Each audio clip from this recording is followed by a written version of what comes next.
dismay. Remember Christ our Savior was born upon this day to save us all from Satan's power when we were gone astray. What tidings of comfort and joy, comfort and joy. What tidings of comfort and joy. From God our Heavenly Father, this blessed angel came, and unto certain shepherds brought tidings of the same. How that in Bethlehem was born the Son of God by name. Oh, tidings of comfort and joy, comfort and joy. Oh, tidings of comfort and joy.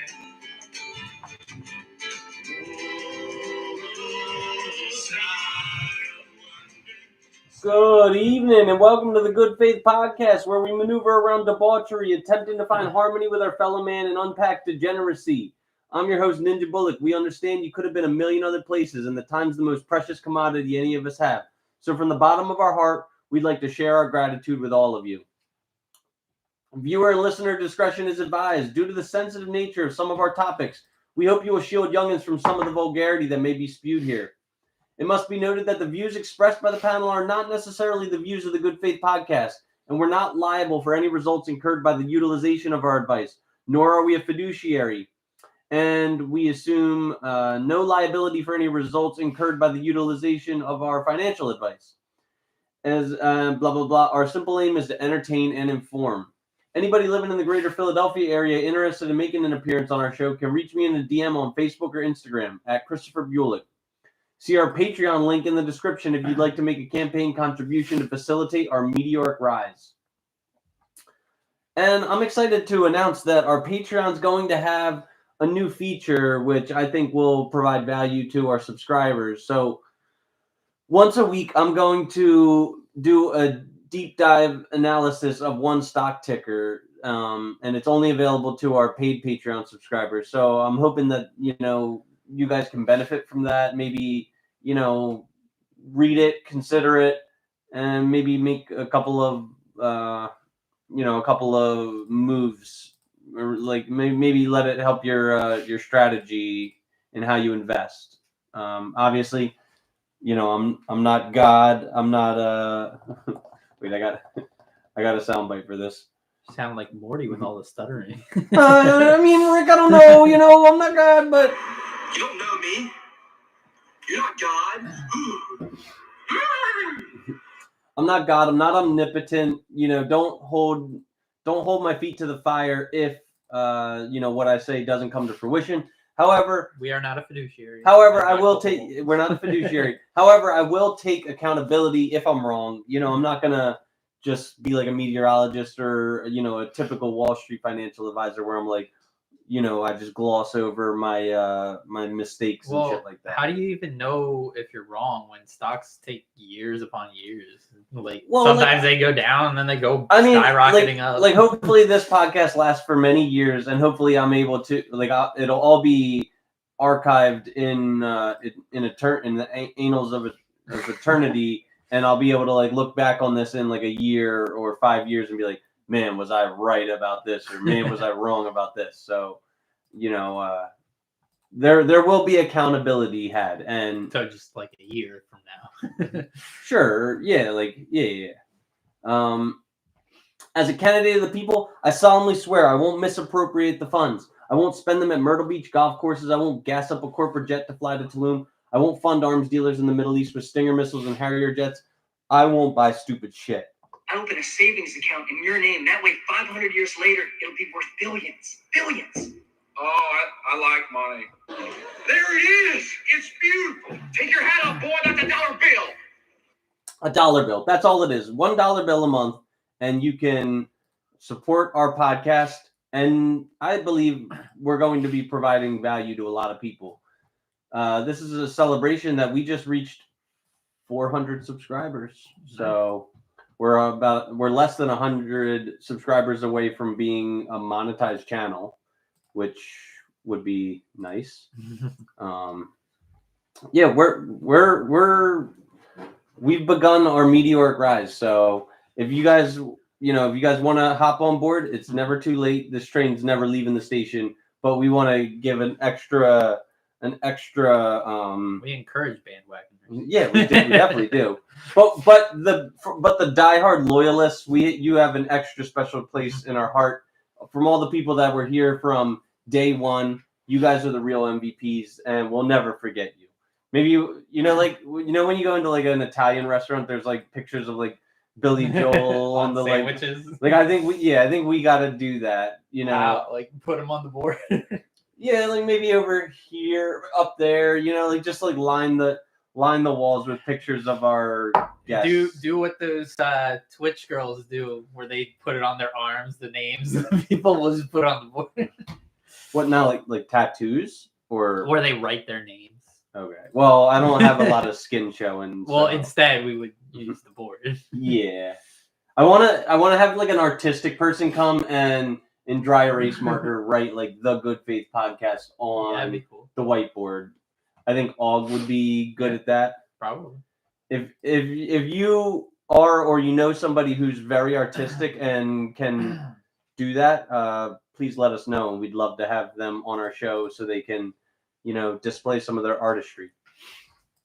In all seriousness, times are tough, and any proceeds we receive will be going toward avoiding eviction, keeping the lights on, medicating Clark with all of his health concerns, and feeding our gracious guests.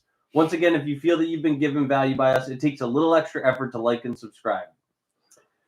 This is your notification that the Good Faith Podcast is now said. Does it need to be severe artism? It doesn't need to be severe artism. It just needs to be good.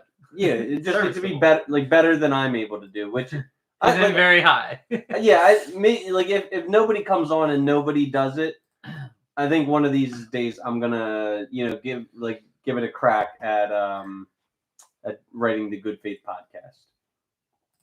But I was thinking, all right, so I've thought this out. I was gonna use like it like the SpongeBob I don't know what that is, but it's like so fancy. It's like no one can do it. Well, I'm gonna do like with a crucifix because we're about faith.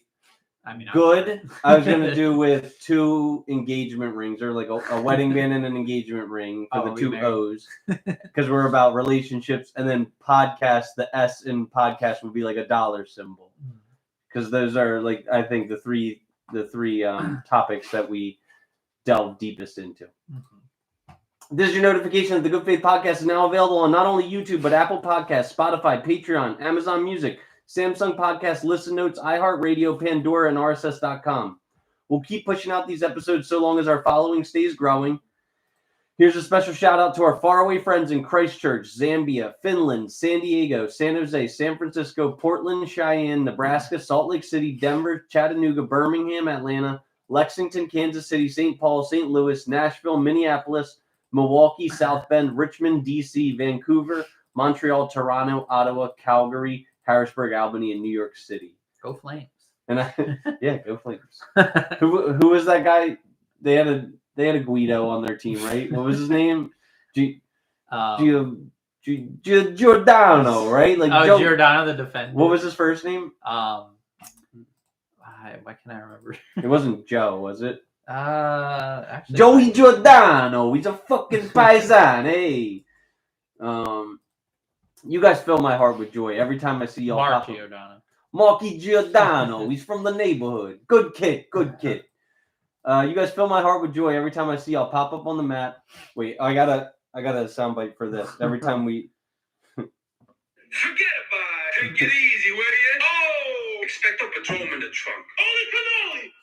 Was everyone Italian? So that's if Harry Potter was raised in Staten Island or Brooklyn, and like he's like got a wand and he's like expecto patron in the trunk. Holy cannoli! Whoa! Bada bing, bada boom. Forget about it. Yeah, I gotta show you. Have you ever seen Peter Griffin being introduced to the Dons? I think so. Yeah. This is Don Amnesia. Forget about it. I don't remember that. This is Don Duck. This is Don Imus. You guys fill my heart with joy every time I see y'all pop up on the map. If you'd be so kind Chat while we're live and let us know where you're living, and we'll try and target your demographic with content specific to you. The path to notoriety will be for our listeners to spread the good word of the pod. If you have somebody in mind who would agree with our content, may be informed, or even if you want to ridicule us, send a link to your friends and family. All publicity is good publicity. Our objective is to have balance between the red and the blue. So if you have somebody in mind who enjoys listening to pods, please spread our channel. And even if it's you, even if you maybe are afraid to, afraid to put your government name on the internet for your job to find out or whatever, you can always create an alternative account, name it something silly. You can name it like a lot of vagina, or so fond of cocks, or Hugh Janus, or what are some other good ones? Seymour Butts, Icy Wiener. Just watch like any Simpsons episode and figure out what Bart pranks Mo with, and use one of those names.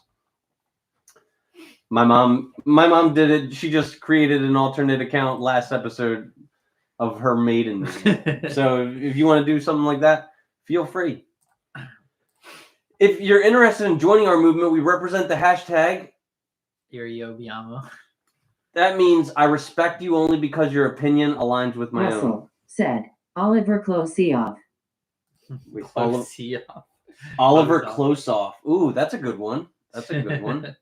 Yeah, Russ, if you want to create an alternate account, we'd be happy for you to reserve the name Oliver Klosioff. That's a good one. I've heard that before. It's okay to show love and tolerance to anybody with an aligned opinion. Feel free to disrespect anybody whose opinion doesn't mirror yours, and to treat them with bratty toxicity. After all, respect is only earned by somebody with an identical belief system as your own. Hashtag Iriobiamo. This pod's going to be like audio celery stalks and carrot sticks, not biscuits and fried chicken smothered in gravy. We're always going to prioritize the nutritional value of our prescription over the comfort they provide. But with that being said, like, I think, like, we want to make you comfortable. It's the Christmas season. So, and the name of this episode is We Wish You Good What is it? Good tidings we bring to you and your kin. We wish you a Merry Christmas and a Happy New Year. How dare we speak Merry Christmas? How dare we? Merry Christmas, everyone. What is that laughter at? That's Joe Rogan making fun of Kamala for saying, like, for pandering. In one speech, she's like outraged by people saying Merry Christmas, and then in front of another audience, she's like, Merry Christmas, everyone. All right, so let's introduce ourselves. Let me hear your name, your age, your occupation, your highest level of education completed. Dan, 32 years old. I'm a account services rep at a credit union and a bachelor's degree in business management / accounting. And I'm Ninja Bullock. I'm 33. I'm a life skills coach, and my highest level of education is a liberal arts is an associate's degree in liberal arts. Can I hear your relationship status? Single. Okay, and I am single as well. Your orientation? Heterosexual and demisexual. Okay, and I am also heterosexual. Your spiritual beliefs? Agnostic. And I am non-denominationally Christian. And as a new one, what is your new one? What is your all right? Because we're preparing for next episode, which I think is going to be a really good episode, and I'm going to title it "Things Are About to Get Interning." So I want to hear. I want to hear what is your favorite peanut? Uh-oh. What is your favorite peanutism? My favorite is wow, Chicago's such a nice place. I can't believe they don't have a basketball team. What is Chicago?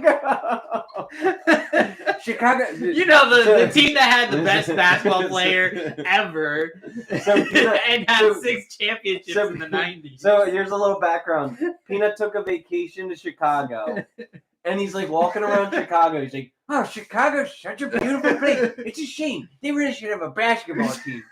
Peanut. Like, I don't understand why.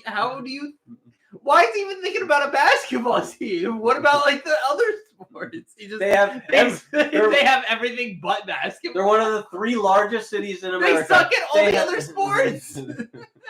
They have at least one of every single sport. A lot of them they have 2. Baseball, they have 2. And I think that might be it. Actually, is it? That's weird. What else? No, you're right. But like in New York, they have 2 of every single team. New York and LA are big. In LA, they have 2 of every single team. Why don't they have 2 of more teams in Chicago, given its gigantic size? Chicago's like 3rd, or yeah, but it's like basically the same size as LA. I'm pretty sure. Like I think it is. Might have like 1 million less people, but it's still one of those like cities that has like it's more city, than 1.5 million people. Are you looking that up? Yeah, I mean it's New York, Los Angeles, Chicago, Houston.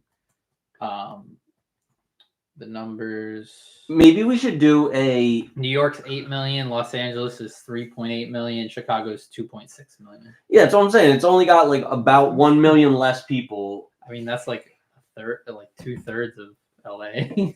Yeah, but how far is Houston below Chicago? 300,000 lower. And then Phoenix. So all right, we should maybe you should do some research on this and we should discuss this at a later point. When I was born in 91, I'm pretty sure, maybe you'll have to fact check me here, but I'm pretty sure when I was born in 91 that Philadelphia was, I'm positive that Philadelphia was the 4th largest city in America in 91. And now I think we're 8th, 9th, or 10th in America. I think we're 6th. I don't think so. Yeah, we're 6th. Really? Right behind Phoenix. Oh, okay. But what did you look it up before? Because you were 1 year old when you were in 91. Well, I know for most of my childhood we were the 4th biggest city, and now we're 6th. It's 30 years. And other cities are People hate Philly. Of course they're gonna leave. Other cities are quickly coming up on our up from behind, and I'll bet you in another 30 years we might not even be cracking the top 10 because there's so much urban population boom going on in the American Southwest that people from cold, shitty Philly are leaving in droves. All right, so we got a couple of rules. I don't think these will be violated since there's only 2 of. Oh wait, I forgot to say my favorite peanut is. Do you want me to go in the 1990s?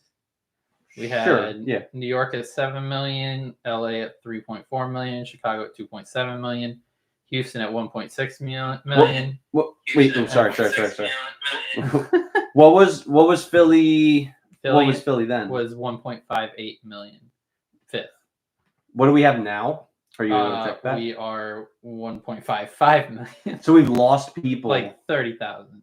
It's pretty much been the same still. We've lost 10,000 every decade. We have a stagnant population. Yeah. I think that's due a lot in part to drugs and crime is people don't. Although 2020 we had 1.6 million. So I guess we went down. We went up and then we went down. We're relatively stagnant while other cities are booming. But keep going. Kelly Bulick said, "Hi, Chris." Hi. Yeah, so Philly was 5th, and then it was San Diego at 6th with 1.1 million. Phoenix was down at 9th, below 1 million. Now they're 5th at 1.65 million. Because they're right next to the Mexican border, and it's relatively cheap in Phoenix. Maybe not anymore, but it has been relatively I think Arizona in general is one of the cheapest states. Yeah. Along with New Mexico. Yep. But Albuquerque doesn't have the same population boom. It's weird. There's probably more job opportunity in Phoenix, I guess, or something. I don't know. Maybe. I know in the 90s Albuquerque was a cheap alternative to Silicon Valley. So a lot of corporations like Dell and Microsoft were headquartering in Albuquerque because it made sense, but yeah. All right, so my favorite peanutism. I think my favorite peanutism is probably Dubai's a shithole. Dubai's a shithole. They hosted the World Cup. You couldn't even get beer there. They just post things like that on social media. So ignoramuses like Bullet go there on vacation. Peanut, Dubai didn't host the World Cup. That was Qatar. Yeah, Dubai's in Qatar. No, it's not. To be fair, I think a lot of Americans would get that wrong as well. And more so than getting Chicago not having a basketball team wrong.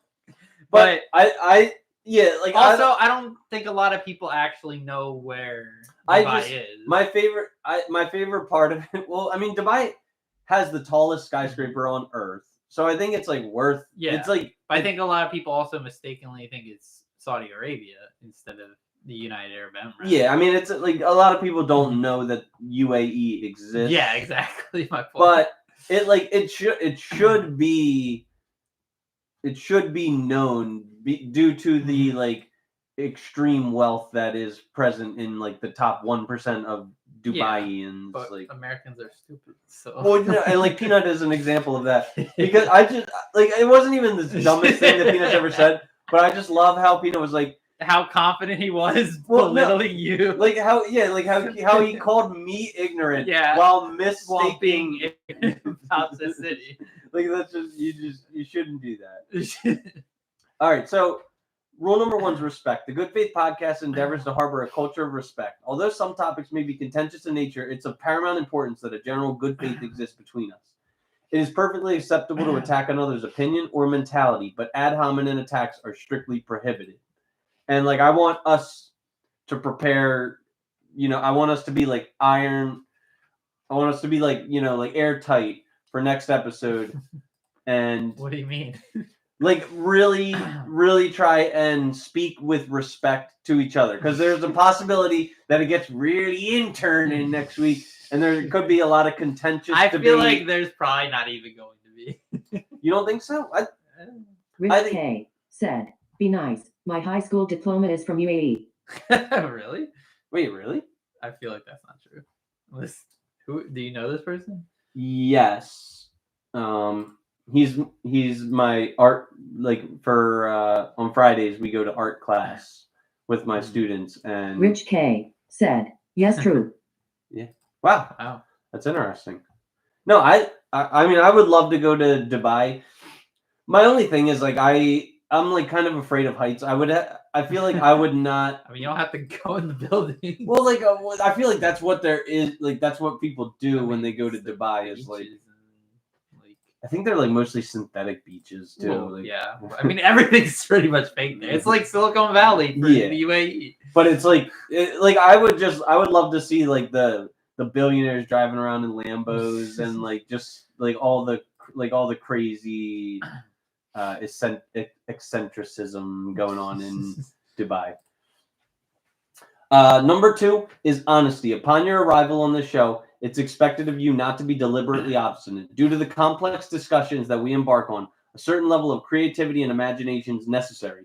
The above withstanding, you may be asked to step outside of your worldview and think of things from a hypothetical perception. And if asked to, a stubborn, I don't know, or deeply entrenched failure to conceive alternative ideas is harmful to the good spirit of healthy conversation. Rule number 3 is trust. We trust that our guests on the panel will refrain from any hate speech, ill will towards celebrities, particular demographics, and any other general avoidance of anything that can be considered a violation of the terms of service of the platforms and publishers we choose to post on. Nudity is strictly prohibited, and in efforts to preserve our reputation, we request that guests of the show avoid intolerant language. The only WAP that we want to hear on the show is wet ass pussy. Okay, so you're appropriately whopping, which means your pH levels are perfectly balanced. Eat it up, Edward. Catch a charge. When do we have anyone whopping? I mean, whopping would be like exactly. Said, "I hate intolerance." Is he? I think he's being like he's being intolerant of intolerance. Yeah. So it's like what is that called? Just a joke. Irony, I guess. Yeah, he's being ironic. Yeah. All jokes aside, I really do detest the use of the F word, the N word, and the R word. El Gato may chime in with popular culture sound bites and may even go as far as dropping an N-bomb. But if you'll note, they, them are black. It's their word. Take one and do nothing. All he did was rob the gas station. Y'all acting like you robbed Walmart or something. Release my nigga. Release my nigga. It's Christmas. I got all these Christmas sound bites, and I'm going to play them throughout the show. Rule number 4 is consideration. Nobody wants to listen to some diatribe by one person. And so please consider the air of the room. We ask all members to contribute equally in their communications and to have a somewhat internal clock when speaking. It may sound like this. You're making a mess. You either do it right or you don't do it. But I want to do it. You're done. You're done. You're done. You're done. You're fucking done, son. Though the sound is real simple, B. It says back it up. It might sound like that if you're being ushered to a swift conclusion. And once again, this is kind of going to be our preparation episode. It's not difficult when there's 2 of us to not step on each other's toes. But if you'll note, when we had 5 of us, what was it, like 2 weeks ago? It was 6 of us. Or wait, no, I guess it was there's 3 ladies and us 2 guys. Yeah. But if you'll notice, when there's a lot of heads in the room, everybody tries to talk over each other and shout so they can be heard.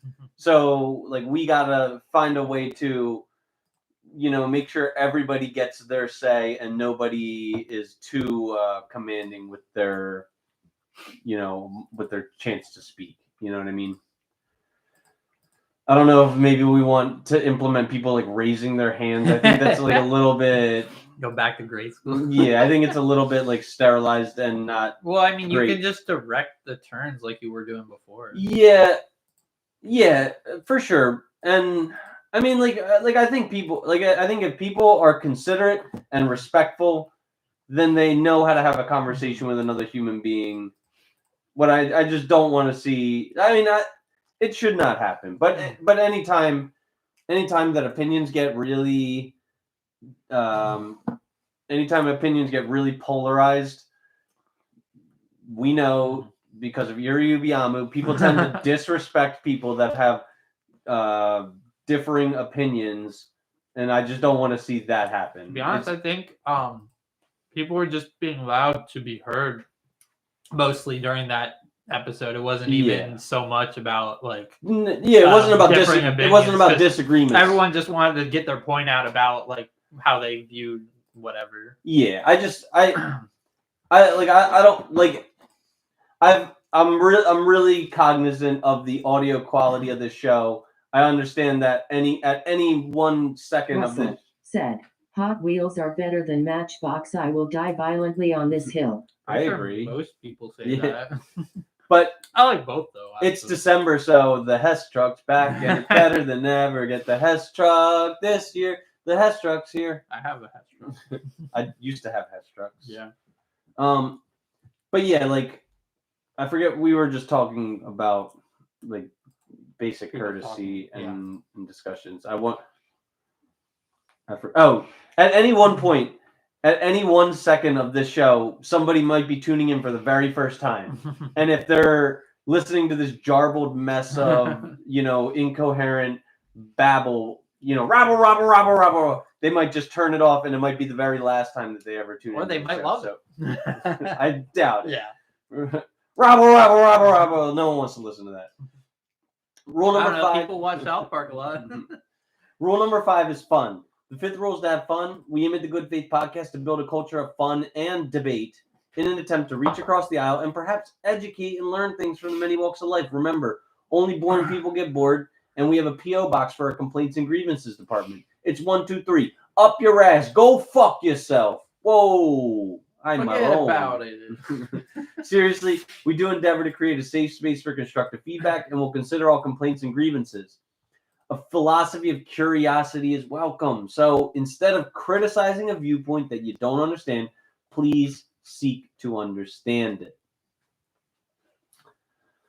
Rule number 6 is integrity. Mean what you say what you mean. If you stand for nothing, you'll fall for anything. Prattle isn't helpful towards providing a prescription for helping folks.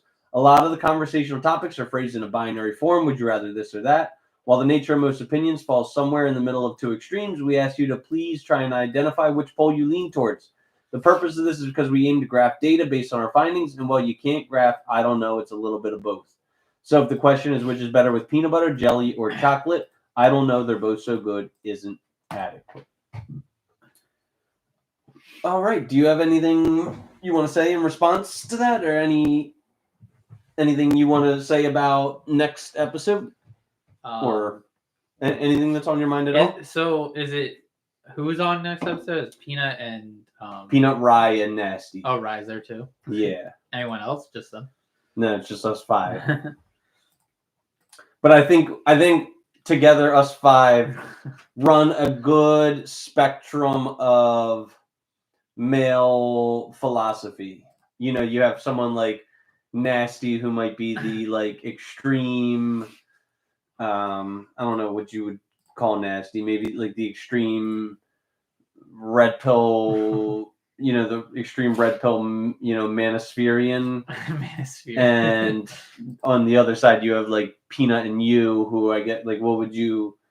I'd say he's probably more left than I am, but I think we're both pretty left. Yeah. So yeah, like, and I think I like to pride myself, and I would consider Rye also like relatively moderate, but you know, I think Rye is definitely more right. Rye's more right wing with like regards to politics, but I think I'm more. I don't know how to. I'm more. I think you're left more socially, and right more like fiscally and politically, I guess. There's like a few things you're left on, but mostly you're right. Yeah. Like what am I left BLM, on? like. Yeah, exactly. Like police reform. I'm more left. But then I'd say like everything else, you're probably more right. Yeah, and I also think that Rye is more like what's Rye left on? Nothing at all. Yeah. But I think that in regards to like intersexual dynamics, I think that I'm more of a like doom and gloomer than Rye is. Like Rye, but you can be like conservative and still be doom and gloom or optimistic. Well, yeah, like I don't like our debates are very rarely just about politics, and they're more on like spectrums of like of human behavior and psychology. I think so. I think that's where where a lot of our differences might range. You know, I don't think we usually talk too much about psychology. We don't talk. Not really. Well, I'm going to today. Okay. So I want both of us to be like perfectly unbiased. What's going on? What?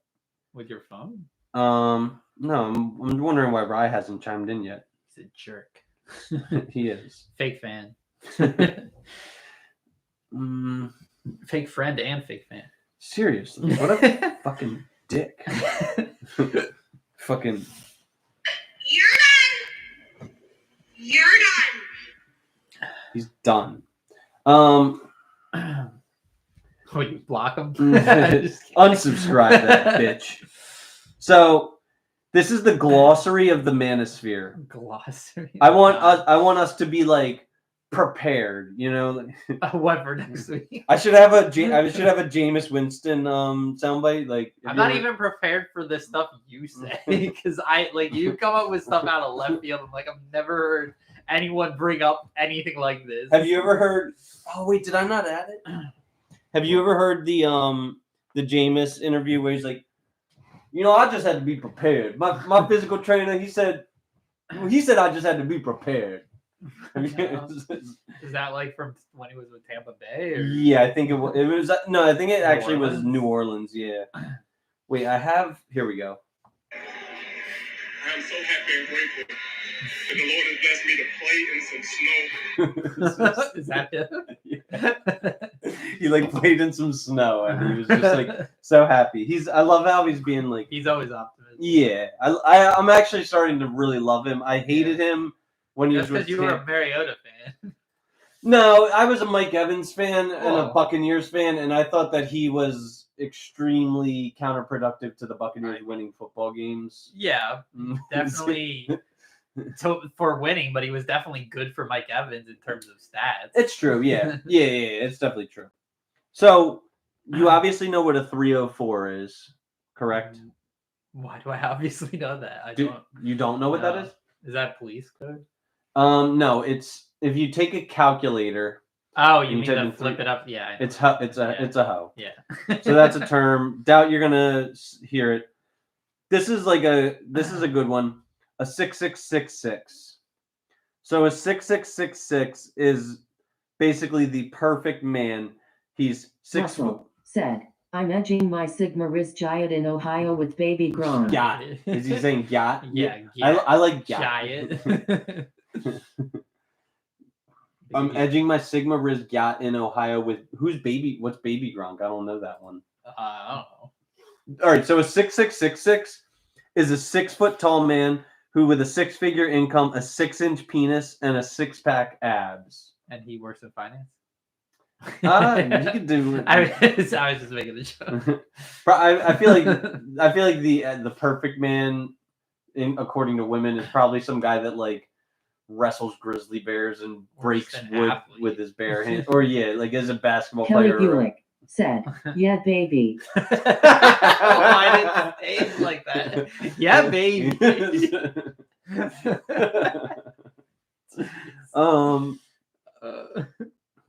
Suitor 2013 said, "And only 6 women on Earth are their type." Well, perhaps, or maybe all of the women on Earth are their type, and they're able to just run through all the women. So here's Alpha Widow. Do you think you have a firm understanding of that, or do you want me to go? Was that deeper? the one you said last week? Yeah. So yeah. An alpha widow is a female who has dated an alpha in the past and holds all men to the standard, even in her sexual market value. Even though her sexual market value has tanked due to age or children. If she has a beta boyfriend or husband, she's unhappy in this relationship and will treat him like garbage. And he's nothing more than a placeholder until she can get her next alpha fix. Much like those females riding the cock carousel, alpha widows aren't capable of genuine change. Just having sex with a bunch of people. The cock carousel is like, just going around and around and around with different men, up and down.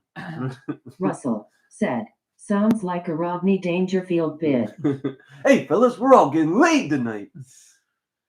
Alpha widows aren't capable of genuine change and vacillate between blind attraction toward and cynical manipulation of their significant others. AFC is an acronym for Average Frustrated Chump. It's a beta, incel, nice guy, or any other male who should be getting sex but isn't because feminism has destroyed females. Destroyed females? That's what this says. Like what? Like because they're not interested in them? Yeah, so it's basically just an incel. Yeah, an average frustrated like an incel, chump, simp kind of thing. I like this acronym, AWFL. AWFL. I feel like I heard affluent white female liberal. I love how it makes affluent. You mean? Awful. Yeah. Okay. What did I say? I thought you said affluent. I thought you were saying like AFWUL. No, yeah. But I just love awful. I think it's such a funny. You obviously know what BDE is, right? Yeah. A Becky is. I feel like I've heard that. A Becky is the opposite of a Stacy. Beckies are average-looking females. I guess a Stacy is like a gorgeous woman. Yeah. But if Stacy's gorgeous, why are we after her mom? Maybe Stacy just hasn't matured yet. I think the protagonist in that song is like a preteen boy, isn't he, or like a young teenager? Why? Probably. I think they're all like in high school. Yeah, but like Stacy's not even an adult. So like when she becomes an adult, I assume she's going to. Yeah, but usually you like people when you're in high school. You like other high school girls. Like It's true. But I mean, maybe Stacy's mom was a but indication. She's got that it going on. Like she's hot. It's not like she's more mature in like other ways. Is what they're going after. They're just saying she's hot. So, have you ever heard of the Beta Uprising? It sounds like Revenge of the Nerds, I guess. The Beta Uprising is predicted to happen when betas and omegas become filled with omega rage, and collectively, what omegas are. You don't know what omegas are? I don't remember. It'll get there. We're going in alphabetical order. The Greek alphabet. So, when they get filled with omega rage and collectively commit acts of violence, thereby intimidating women into being less hypergamous and giving betas and nice guys a chance. In other words, an incel Bolshevik revolution. So far, several men, most famously George Sedini, sounds like a fucking fellow Guido. Hey, whoa! Elliot Rodger and Christopher Harper Mercer have committed mass murder out of sexual frustration, but none of them have. What about that guy in what was it, San Bernardino? Or it was in like Southern California that had a manifesto about how like he couldn't get laid or anything. I think I've heard about. I forget what his name was. Or no, it was like Chula Vista, maybe. I don't know. Or oh god. But definitely, I feel like the biggest places where incel violence occurs seems to be Colorado. There's a lot of whites in Colorado, a lot of, I guess, sexually frustrated men that go into movie theaters or go into high schools and commit acts of violence. Wait, was that guy the Aurora shooter one? Yeah, that's Colorado. Yeah, but was he sexually frustrated? I would assume all. I thought he was just like, I mean, you can be mentally unstable without being sexually frustrated. I feel like it's kind of mutually. Oh, it's Isla Vista, I think. Maybe. It's kind of I feel like being mentally ill and unhinged is sort of. Oh wait, you said Elliot Rodger, right? Yeah. Yeah, that was him. Where was he? Isla Vista. Isla Vista. I mean, I'm pretty sure we called it Isla. But it's got an I, right? Yeah, it's ISLA. ISLA. Yeah. Yeah, Isla, like island. But it's not. I don't think it's pronounced that way. I think it is. I could be wrong, but because I think I hear Brixton say it a lot of the time. Does he? Do you know what branch swinging is? It's like swinging from one. Yeah, it's like monkey barring. It is Isla Vista. Yeah. Yeah. So you can figure out what branch swinging is. So it's like a cock carousel. Yes, it's the well. No, see. What is it like? More like cock carousel is kind of like directionless. Like you're just going around in circles with a bunch of different dudes. So but branch swinging somewhere with a yeah, like branch swinging. Like higher up. Yeah, exactly. Yeah, I think it's more directional, more intentional than being. You're like climbing the tree, I guess. Yeah. Briffault's law. I highly doubt anyone that we're going to be talking to. How do you even know that? This is the first I've heard about it. Holds that the female, not the male, determines all the conditions of the animal family. Where the female can derive no benefit from association with the male, no such association will take place. The law was named after Robert Briffault, a British surgeon and social anthropologist. The term derives from a statement by Briffault. The female, not the male, determines all the conditions of the animal family, where the female can derive no benefit from association with the male, no such association takes place. It's kind of based. A Carol, I hate this because my grandma's name is Carol. A Carol is the archetype of a female who rode the cock carousel when she was young and hot, then hit the wall and now complains that she can't find a man. Why is that Carol? Maybe it rhymes with carousel. Russell Carol. said, "What's a hot Carl?" A hot Carl? A hot Carl. Are you able to look that one up? Is it even a thing? It's probably. I don't even know. Mm-hmm. Hot Carl is a former stage name of Jensen Gerard Karp. I love this one. They go into like ample detail about this one, and we've all heard it. We all know exactly what it means. But Chad. A hot Carl is a sexual slang term for sex acts involving feces. Ew, Hot Carl Rowe. All right, we're done with that. No, none of that. Chad. We all know this one.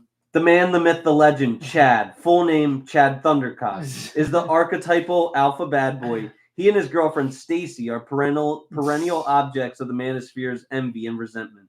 Some denizens of the manosphere, particularly in Reddit's Red Pill community, display a high homoerotic obsession with the guy. No, really, read their fan fictions. His African-American counterpart is Tyrone, because, of course, that's his name. His Asian counterpart is sometimes Chang Thunderwang, or if South Asian, Chad Preet.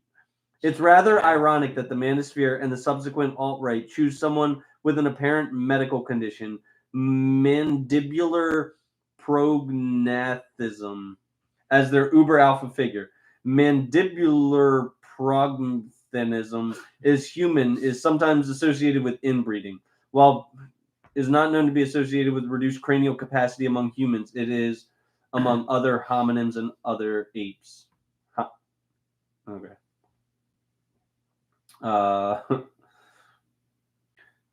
Do I need to go into detail about what a cuckold is? I think we all know what a cuck is. Dark triad. So I think this is like a pretty like Ganondorf. So in psychology, the dark triad Russell said, written by a beta. Which part? The hot Carl? I don't know. Oh, this article. I think this article was written by a woman, or you're right, Really? or a beta. But there's definitely shit in this thing that are just like extremely, it's riddled with condescension. A dark triad in psychology. The dark triad refers to the three personality traits of narcissism, Machiavellianism, and psychopathy. When one of the traits becomes extreme, it is referred to as a personality disorder. Emulating these disturbed traits is purported by Manospherians to be the secret to the ultimate chicks dig jerks mentality. To the denizens of the Manosphere, every woman is a hybristophile. You know what that is? No. I think a hybristophile is a woman who gets off on like criminals and murderers. Which, if you're paying attention right now, that Luigi guy, I know. all the women want. I was gonna bring that up if you wanted to talk about that. Let's talk about it right now. Let's talk about it right now. The hybristophilia is that? Well, I was gonna talk about like the shooting, not like the whatever the hybristophilia. Well, we could talk about the shooting, and then I want to go into how he is being embraced by civilization. I mean, he is kind of attractive. Is that objectively speaking? Yeah, I mean, I think he's a handsome guy. Sure, yeah, like I mean, he's a fellow Guido. Whoa, Marone. His eyebrows are kind of big, but he's a fucking. But all right, so what do you want to say about his act of terror? Well, I was going to ask you that, but so this is going to be discussed, I'm sure, ad nauseum on the next episode because Peanut's like. Peanut's sure I know his take on it. What do you think? That he loves the guy, probably. Yes, inexplicably so. Like this guy's a murderer, and Peanut's just coming up with all this information. Like, yeah, he didn't do a bad thing. He hurt a bad man. I'm like, he hurt a bad man.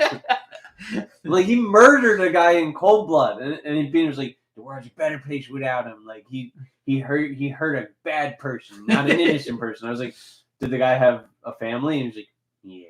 Yeah. All right. So his children, his children's father got murdered, and I'm sure that's gonna produce some kind of psychological trauma for the rest of their lives. But yeah, tell me about how no innocents were harmed in this act of murder. So what do you think about the situation then? I mean, I think there are a lot of things about society that I don't like. I'm not gonna go around murdering people because of something I don't like. The insurance industry, the health insurance industry, it's very corrupt. It's very shitty. You can't just shoot somebody and expect to make any change. Him murdering the CEO of Pretty sure there is some change happening. Like what? Like other CEOs now not denying as much. But it's not a. I would. United Health Group has the most denied claims. It was like 33% of their claims is denied. They have a literal automated AI bot that denies claims at a faster rate, and they have a pending lawsuit from last year stating I don't know whether it is true or not, that it was like a 90% error rate on like the AI. Okay. I mean, look. And like, I don't think shooting the guy is right either. I don't think just killing someone in cold blood is a good thing. But if you look at the outrage and the mass like majority of people, they kind of do agree in this not being as bad as like. If you look at it, you could blame him for a lot of deaths in the denials of people that needed healthcare and have died because of it. Sure. And hey guys, if you're watching right now, like and subscribe if you haven't already done so. I know you didn't like it. Oh, I didn't zero likes. I didn't like it either, so I'm gonna like it now. Everybody, like and subscribe. But yeah, there's nothing wrong. Wait, this Russell said, "There's nothing wrong with understanding a motive while not agreeing with the act." Yeah, sure. Like, which is what I think you're kind of glossing over. You're like saying, "Oh, it's just because you don't like a thing doesn't mean you can't like do something about it." Yeah. Which, like, yeah, don't murder people, obviously, but like, it was a lot of tension building up in basically like the healthcare bubble of people getting denied claims constantly. That's why you also saw all these TikTok videos coming out about it. You like look at our conservative. It's crazy that the left and right kind of agree on this point. You look at like things like Our Conservative, and you'll see a lot of people saying the same thing that left people would say. You look at Ben Shapiro making videos about this. He's getting like massive dislikes from his own fan base, and he's kind of disconnected with his own fan base because of it. Why? What did Ben Shapiro say? He made like 2 videos on it saying the left is pushing this agenda, saying this guy is a hero for killing this person. When the right agrees with it, you look at the comment section, you look at the dislikes. It's a lot of conservatives, like mostly conservatives, watch his videos, and those specific ones, they have like 7,000 likes and then like 42,000 dislikes. And then you look at any of his other videos before that, he was getting majority likes. He's not a hero. To say that he is erroneous. At best, you could call him a vigilante. Well, he is a vigilante. Or like an avenger, and not in the heroic sense of the word. Like he sought vengeance. And that like is not heroic. That's where I stand. I know Rye will align with me. I'm hoping that Rye is able to come with a little bit of. I don't know what if he's gotten bitten by healthcare too. He has. Rye has. He's been. So denied. How do you know? Maybe he doesn't. Because I've spoken with him. It's not. It's under no. Like if you follow Christ, it doesn't matter if a person. Yes, because people that follow Christ never kill. People who righteously follow Christ in the book, like in the Bible, there's death everywhere. There's murder everywhere. Yeah, but the Bible is written before Christ, during Christ, and after Christ. Yeah, and at all those points there was murder. Yeah, but not by his apostles, not by his followers. Well, I guess you can debate what like a follower is, if they're just a follower in name or a follower in I'm saying like a true follower in Christ. So you could say that like for any religion and be like, oh, a true follower wouldn't do this. Yeah, like a true that just seems like you're making what is it like I'm trying to think of a person who follows Torah. I almost just called him a true Jew, which doesn't sound, but a true Jew would not murder. Russell said, murder and justified killing are different. Sure, if somebody's like putting a gun to your face and they're looking threatening, like Suitor 2013 said, technically Islam calls followers to kill non-believers. Yeah, I didn't go as far as that. But this is terrorism. This is terrorism, just like fundamental Islamic terrorism, just like any type of religious terrorism, like using murder to invoke change is terrorism. So he's a terrorist. Don't you agree with Malcolm X? I don't agree with him as much as Martin Luther King. I thought you loved Malcolm X. I thought you were like, when BLM was a thing, you were like, you have to riot to make change. You have to cause violence. Well, all right, see, there's a difference between violence against another person and maybe like looting a grocery store. It's both. They didn't just loot grocery stores. They hurt people too. Well, I detest anyone who hurts other people. And also, I don't even think it's necessarily justified to loot stores and stuff either. But all right, it's very different. It is very different to like protest, and some of the protests get out of hand in the name of seeking justice for a person who was slain, and just like assassinating another person. Suitor 2013 said, have you read anything about what made him go from Ivy League college student to writing a manifesto killing random seers? Didn't he only kill one CEO? Rich K said, long story, but a different insurance company is partially responsible for my 20-year-old brother's death. Yeah, I mean, I'm not here singing the praises of insurers. Like, I think Suitor 2013 said, CEO. Yeah, I'm not here singing the praises of insurers. I think that it's a dirty game, but I'm also 100% against murder. And I think you got to be the change that you wish to see in the world. If there's something that you don't like. Wait, so are you against the death penalty? Rich K said, I don't think the Sia should have been murdered. No. I think any rational person can come to that conclusion. Peanut's not very rational. Okay. So, am I against the death penalty? I think he's kind of rational. Like he is a biochemist, right? Yeah. He just kind of, I don't know. He just kind of has weird. Like, give me an extreme situation for the death penalty. For the death penalty? I mean, I'm not for the death penalty. I'm just asking. All right, but like, what about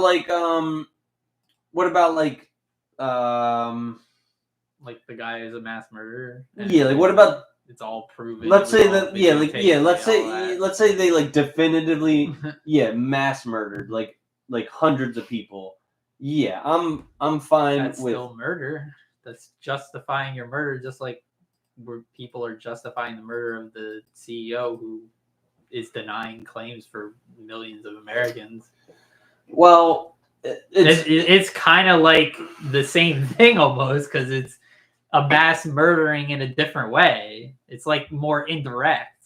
I mean, he didn't murder people. He's indirectly purposely negligent to their health care.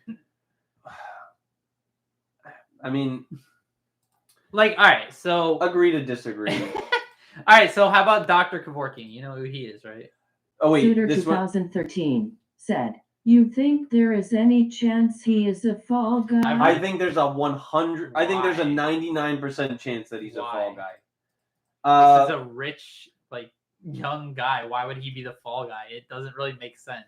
If you want to go like the Wytham route, where it would be like, well, because why? Wait, no, I'll show you a picture. So, because his eyebrows. Yes, it was a blurry picture. That's such a stupid take. No, this is. Oh my god, his face still looks a lot like him too. Dude, this is extremely. You're literally all right. Look, most of his face is covered. But you would see a unibrow if. No, He doesn't even have a unibrow. He just has bushy eyebrows. They're not like connected. They're connected by less than an inch, maybe a half an inch. And then in the other one, he's got a white brow. Look at the pictures again. One zoomed in a lot more than the other. There's like not really much of a reason to say this guy is for sure a fall guy. It's more likely that he's not. I think it's very possible he's a fall guy. And either way, I believe you go with all the conspiracy. 2013 said, "I'm confused on what the personal motive is." It was probably we don't really know. Russell said, "Any lack of credibility from the media and government is self-inflicted." Yeah, like I think there's a good chance that. But it doesn't mean be like completely skeptic and believe it's the complete opposite. That can't be this guy. Like, sure, you can take the like idea, like, yeah, maybe that he's a fall guy, but I wouldn't be like putting it as a higher chance. Well, all right, maybe he actually did it, but I love a good conspiracy, and this one has grown legs, and I think for good reason. Okay, where else has it grown legs other than his eyebrows? Apparently. I mean, like George said, what's the motive? Well, I'm sure that they'll come out. He had the manifesto of, what was it?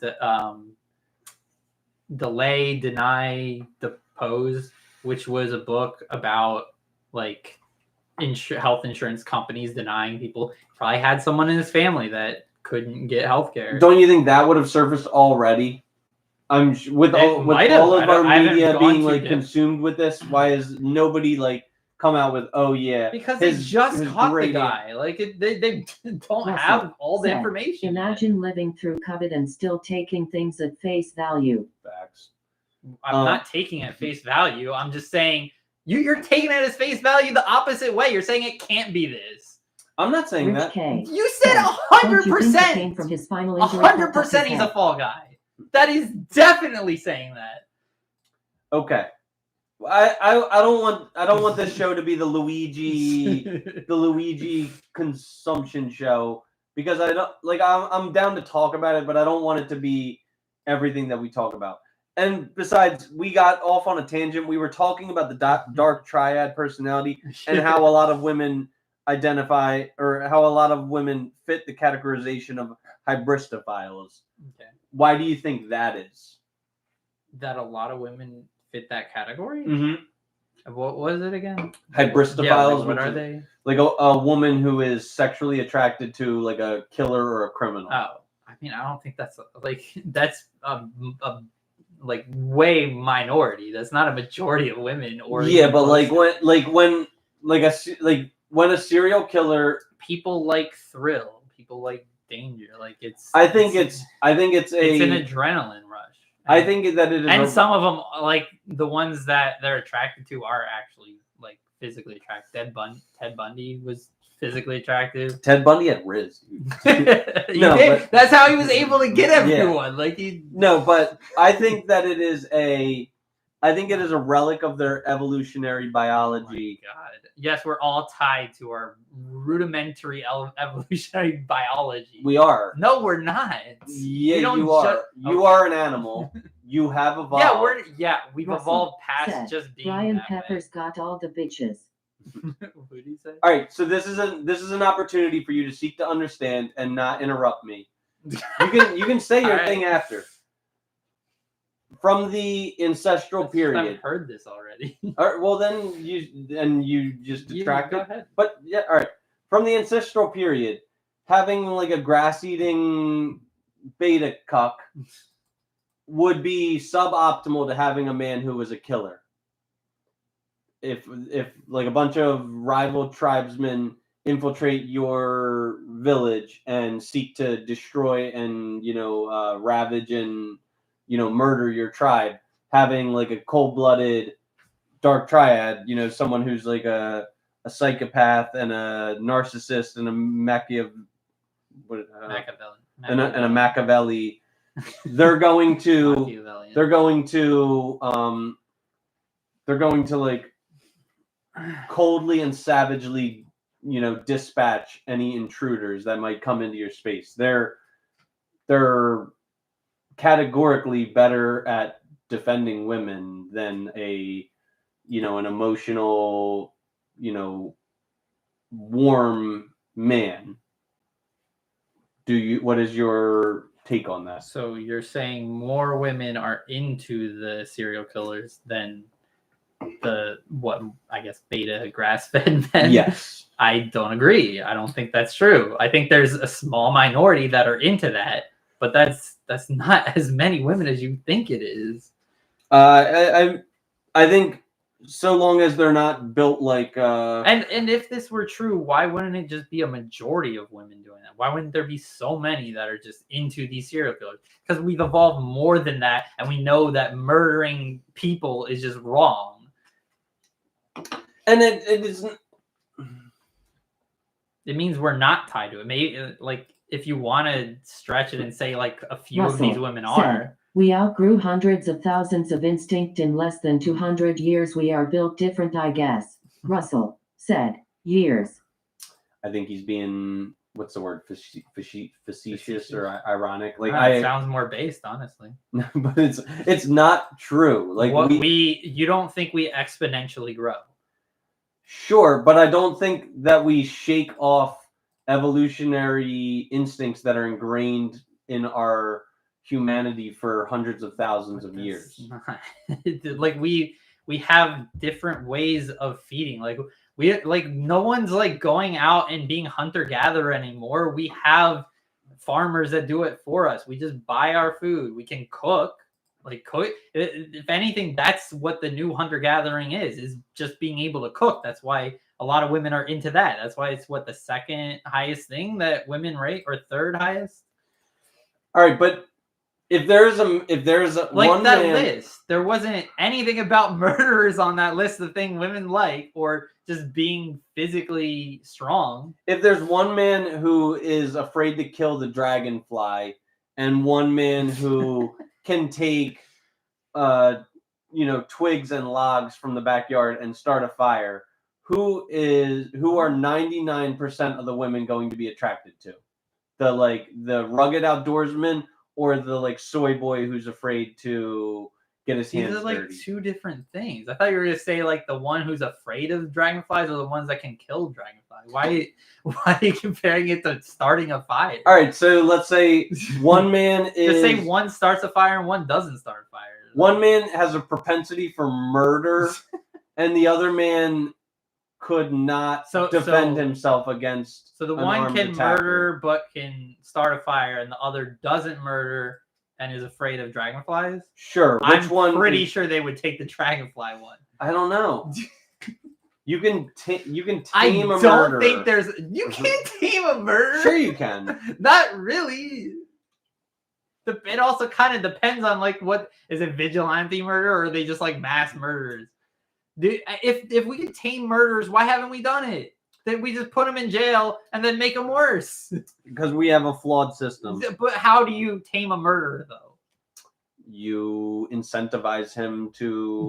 How do you incentivize him? Sex.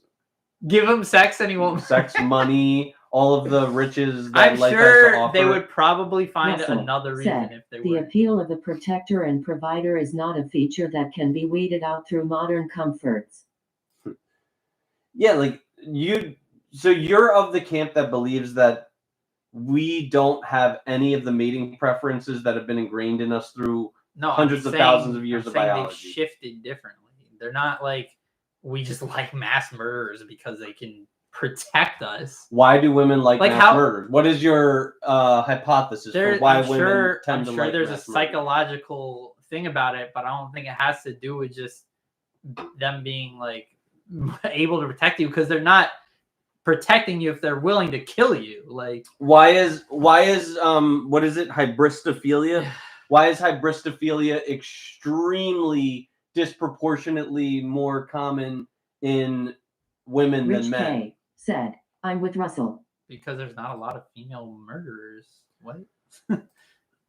There's it's 90% men. Of course, unless you're talking about the gay community, which there might even be some for that too.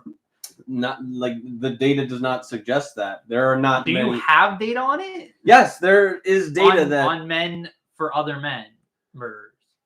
Sure, like look it up. Look up look up the numbers of male to female hybristophiliacs. Well, there's more straight women than gay men.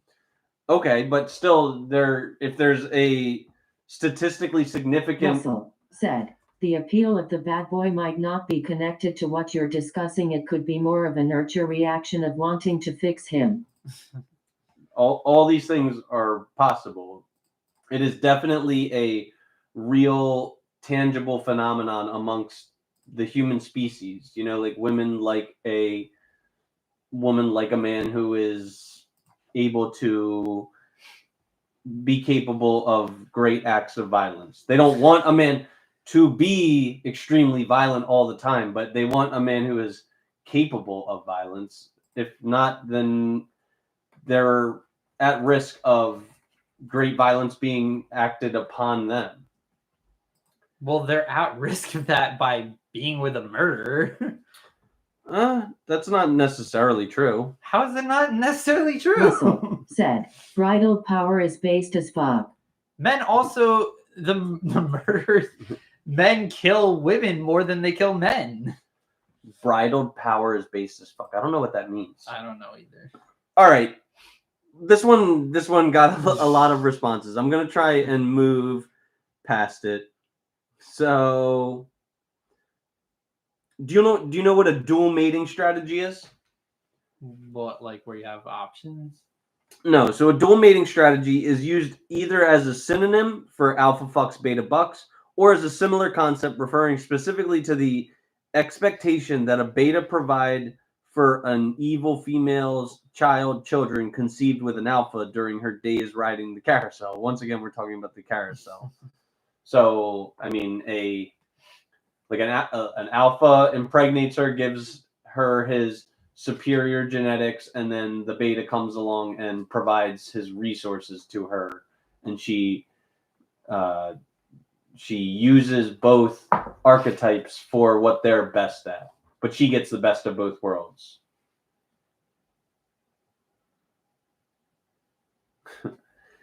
Eggless, I mean, I think we can understand what eggless refers to a woman who is too old to have children and is thus supposedly doomed to remain sad, lonely, and single forever. No. Buy a dog and die alone. The term comes from the erroneous Russell belief. Said the Cuckosaurus Rex. Yeah, I mean, it's a growing phenomenon. This shit is. I mean, we could talk about the fucking gorillas, the cuck gorillas. You know, the alpha male impregnates all the women, and then she goes home to their beta males for them to stroke her hair and, you know, rub her tummy while she, you know, gestates this alpha seed. Because the ovaries run out of eggs. The manosphere often correlates it with the wall and believe that pregnancy is impossible beyond the age of 30 or 35. And that is, of course, erroneous. But Erroneous. But by the age of 35, a woman has expelled 90% of her eggs. So it is not literally true, but it is like mostly true. Are you still looking up that thing? So I looked into hybristophilia and causes. Says some speculations have been offered as to the cause of hybristophobia. Catherine Ramsland, a professor of forensic psychology at DeSales University, discusses the condition in females and mentions that some of the women in particular who have married or dated male serial killers have offered the following reasons. Some believe they can change a man as cruel and powerful as that's what Russ said. Yeah. Others see the little boy that the killer once was and seek to nurture him. A few hope to share in the media spotlight or get a book or movie deal. They're high status, all serial killers, once they're caught. Pretty much. Yeah. Then there's the notion of the perfect boyfriend. She knows where he is at all times. Yeah, and I've she heard this one. knows he's thinking about her. He's not. He's probably not thinking about cheating. his next kill. While she can claim that someone loves her, she does not have to endure the day-to-day issues involved in most relationships. There's no laundry to do, no cooking for him, and no accountability to him. She can keep the fantasy charged up for a long time. Others offer reasons along the lines of some mental health experts have compared infatuation with serial killers to extreme forms of fanaticism. They view such individuals as insecure people who cannot find love in normal ways, or as love avoidant females who seek romantic relationships that cannot be consummated. What is not mentioned is what you brought up as it being like a biological imperative that we have to go for the muscular man that's able to protect and provide. I mean, it doesn't necessarily have to be a muscular man. It just has to be a man who's able to kill. That is not mentioned here. Okay. And what site is that? That's Wikipedia. All right. Well, you know how I feel about Wikipedia. They literally use multiple sources. They're all cited. A Fiona is the archetype of a woman that keeps betas in the friend zone so she Russell said, girl mad at absent daddy. Rich K said, do they usually divorce after their release from prison? I don't think they get Can you even get married in prison? Sounds like... I think you can, but I guess I can look it up. Like getting married to someone who's already in prison? Or... Well, like usually would refer to the fact of the institution of marriage not usually ending in divorce, which it does. Yes, you can get married to someone in prison, but is subject to restrictions based on the prison's rules and state laws. Okay. Yes. I mean, usually divorces, usually marriages end in divorce. Yes. So, and I mean, you know, they're the majority of marriages. They end in divorce. Foreign women. In the manosphere, foreign women are females who come from cultures which the manosphere thinks very likely incorrectly, says this person, are untouched by feminism and who are assumed to be therefore subservient to male demands. Foreign women are highly sought after and are contrasted with Western women. Some manosphere folks even claim that gay and asexual males aren't really that way. They just haven't experienced the magic of a foreign female yet. Do you know what frame is when it's... F-R-A-M-E? Yeah, frame. No. Frame is control over how another person... Russell said, what's it called when a man writes to multiple prisoners under the pseudonym Daisy Love Handles asking for a friend? Sounds like a... Daisy Love Handles? Wait, I think I got rid of... It means... I got rid of this sound, but no, it means... I'm somebody's bitch. You hear that? I'm somebody's bitch. So, frame is control of how another person, especially a female, perceives themselves. Frame is one of the ultimate alpha traits, and always maintain frame is a common phrase from one would-be alpha male to another. In other words, alphas expect to be able to gaslight every person they ever meet all the time. Like, when I think of frame, I just think being in control of your shit, having your shit together. Why is it called a frame then? Well, then get your shit together. Get it all together and put it in a backpack. All your shit, so it's together. And if you gotta take it somewhere, you know, Russell take it to the said, shit store and sell narcissism? Why is it called frame? Because like it's the foundation to your house, to your life. Like you have a frame of anything that is built properly. If you don't have a frame, it will be just haphazardly strewn together. You know what I mean? I forgot about this, but Ted Bundy married a woman while he was being incarcerated. He allegedly received hundreds of love letters from women while he was incarcerated and married a woman, Carol Ann Boone, whom he had met while both were working in Washington. He proposed to her in the middle of proceedings while Boone was on the witness stand. Boone gave birth to a daughter whom it was believed Bundy had fathered. Jeez. Do you know what gina tingles are? I don't know why this is in here. Is it like pleasing a woman? Gina tingles are what a female allegedly experiences in the presence of an alpha, overriding all rational thought. Do you know what a gooner is? Yeah.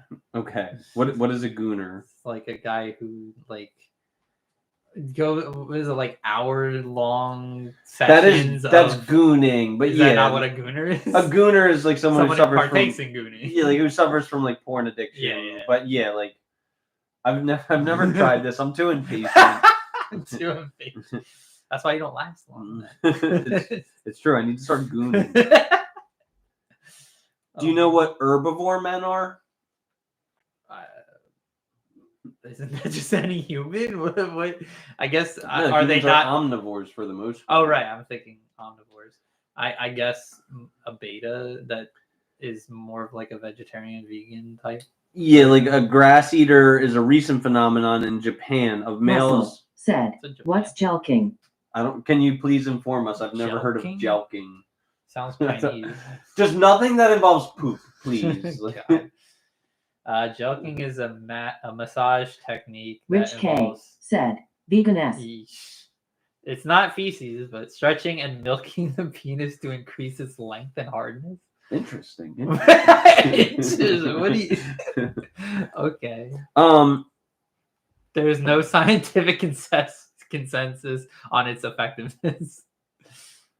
So MGTOWs are obsessed with the herbivore men, whom they insist are part of their own movement, regardless of the differing social and cultural factors at play in Japan, even going so far as to speculate about why feminism has such a notable impact in Japan. In fact, the social pressures to marry in Japan and many other cultures are very unfeminist and apply to both men and women, though males are somewhat better placed to defy these expectations. Feminism is big in Japan right now? I mean, I think it's probably pretty big all over the globe. I mean, I guess it'd probably be more recently with Japan because they're pretty bad with sexism there, and they didn't really do much about it. Do you think you're like you have a comprehensive understanding of what hypergamy is? I keep forgetting. Because I think this is like maybe the most important thing about where they go after men who are a lot higher class. Yeah, it's the perceived tendencies of females to date, have sex with, and or marry males of a higher socioeconomic status than them, although it can also refer to a higher sexual market value. This is also commonly called gold digging in more overtly lowbrow and less pseudo-intellectual parlance. According to many in the manosphere, hypergamy is instinctual, and it is a bad thing, responsible for inceldom among so many suffering. Said, $. Ryan McMillan said, hypergamy is real. There's Rye. Hey, Rye. He's late. It's worth noting that hypergamy is an actual scientific term used in sociology to classify relationships where the male or female member of the relationship is of higher status pertaining to a relevant variable like formal education or income. Of course, even a cursory examination of studies using the term reveals that such relationships are not particularly common, let alone inevitable as maintained by MRAs. In contrast to what many members of the manosphere believe, especially MGTOWs, the rate of hypergamy in females has decreased significantly in the developed world. This may be because of greater economic gender equality and because female hypogamy, dating males of lower social status, is less stigmatized. Like I said, Russ, I believe this article is biased from a woman or a extreme beta's perspective, and they pretty much scoff and poke holes at every one of these terms that they can. Javier is an archetype for the sort of exotic Chad with whom white female tourists have sex and possibly start a relationship while vacationing in Latin America and Europe or other popular destinations. The name comes from Javier Bardem, the actor who played a Brazilian businessman in the 2010 film Eat, Pray, Love. The fuck is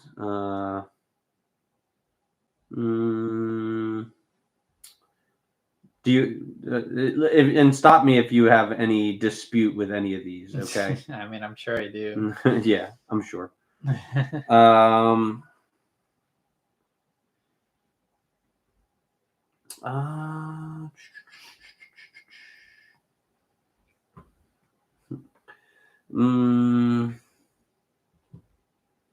Men's rights movement. Do you scoff at the men's right movement? No, not really. I agree with it. Okay. What do you think are some of the biggest plights that plague the men's rights, or like what do you think are some of their most valid claims? Men's mental health and the fact that we can't be emotional. Okay. Any others? Like, do you think that like the divorce statistic, or like maybe all the repercussions? Yeah, I think that divorce men in divorce definitely hurts men a lot. I agree with what Ryan's about to say.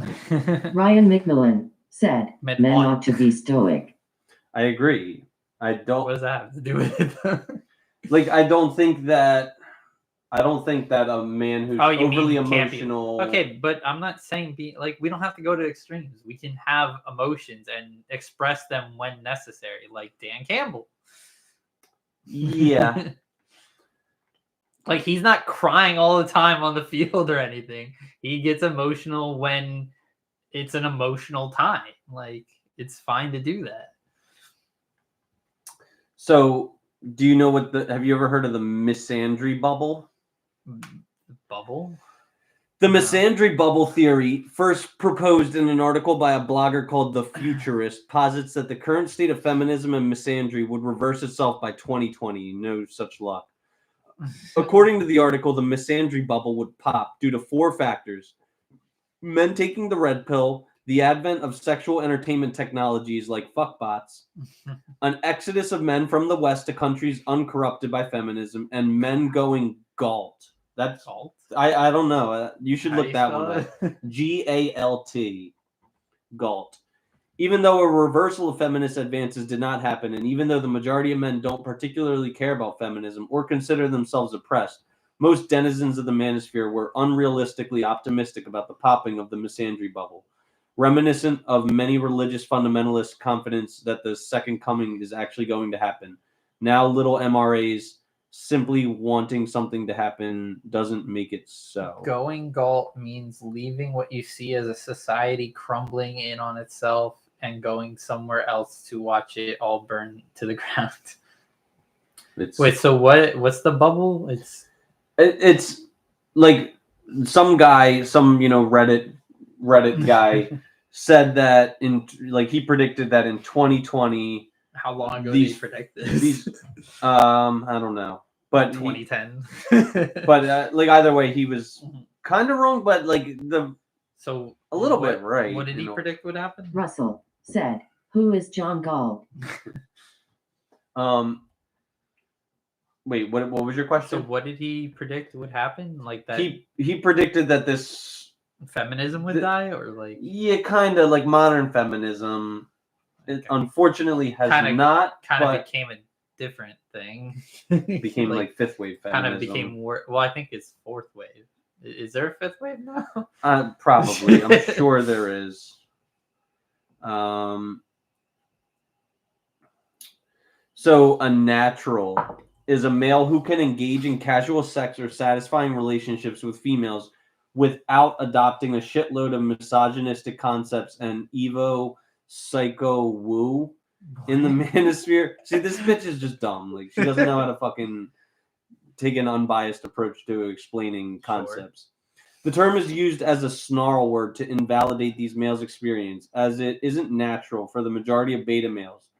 People outside of the manosphere routinely refer to naturals as functioning adults who possess a basic level of human decency towards the opposite sex.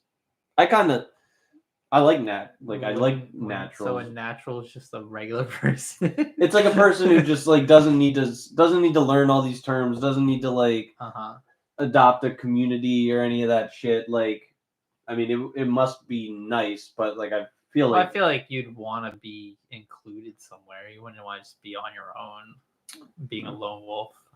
Why not? If you're like it's boring. Russell it's lonely. said, casual sex devalues both parties. Yeah, I agree. Negging. What is your opinion on negging? I don't like it.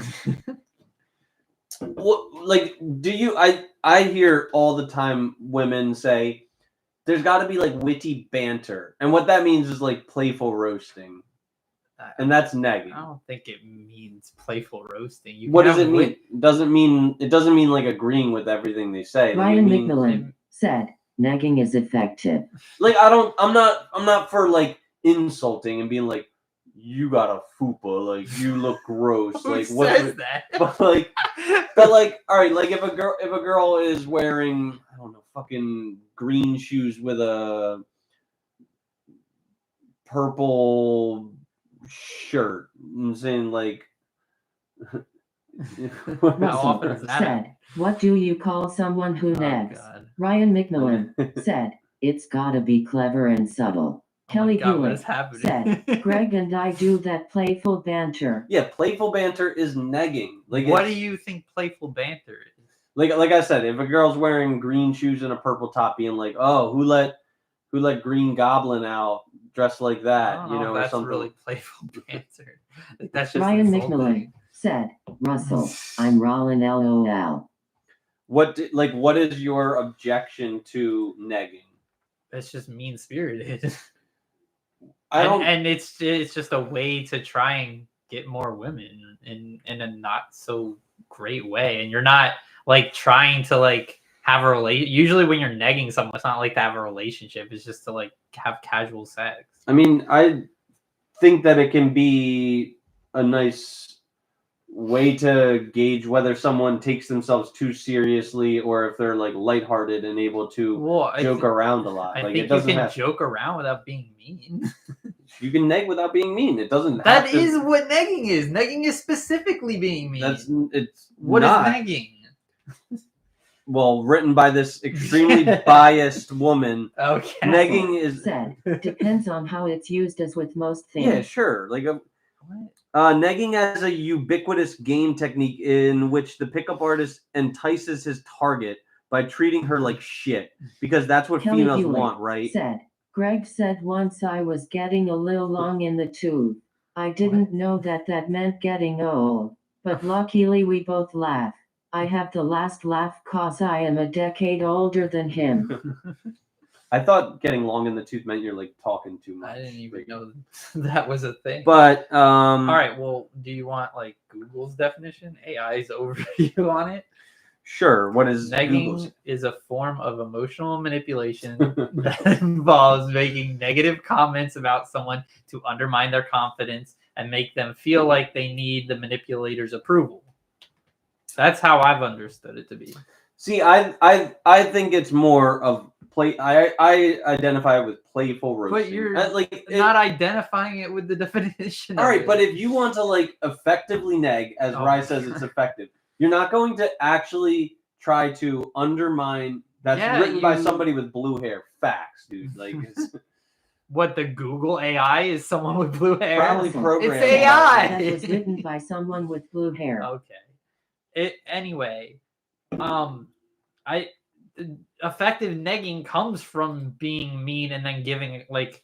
It doesn't have to be mean. Yeah, it is. It's literally what it is. All right. Agree. Like it's about pointing out a flaw in someone. Like you'll usually it's like you give them a little compliment and then you backslap them with an insult about like some other flaw in their appearance or whatever it may be. Well, I mean, I think that Kelly Bulick said, "What's wrong, W? It's blue hair these days." LOL. So the feminist and the extreme woke leftist mob typically has a septum piercing and a blue hair pixie cut, and it has basically become the symbol of like extreme wokeism.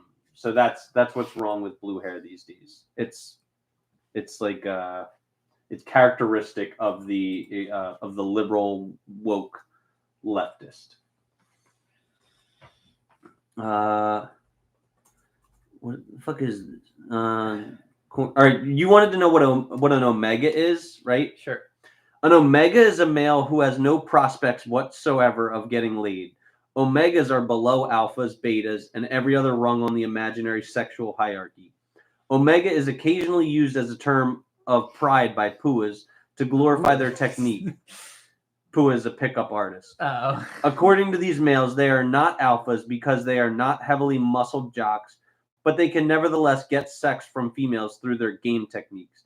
That is to say, their game supposedly said, LOL at Chris gesturing to Dan when saying liberal. Did you do Russell that? When did you even say liberal? Unfair treatment of Dan. Unfair treatment of Dan.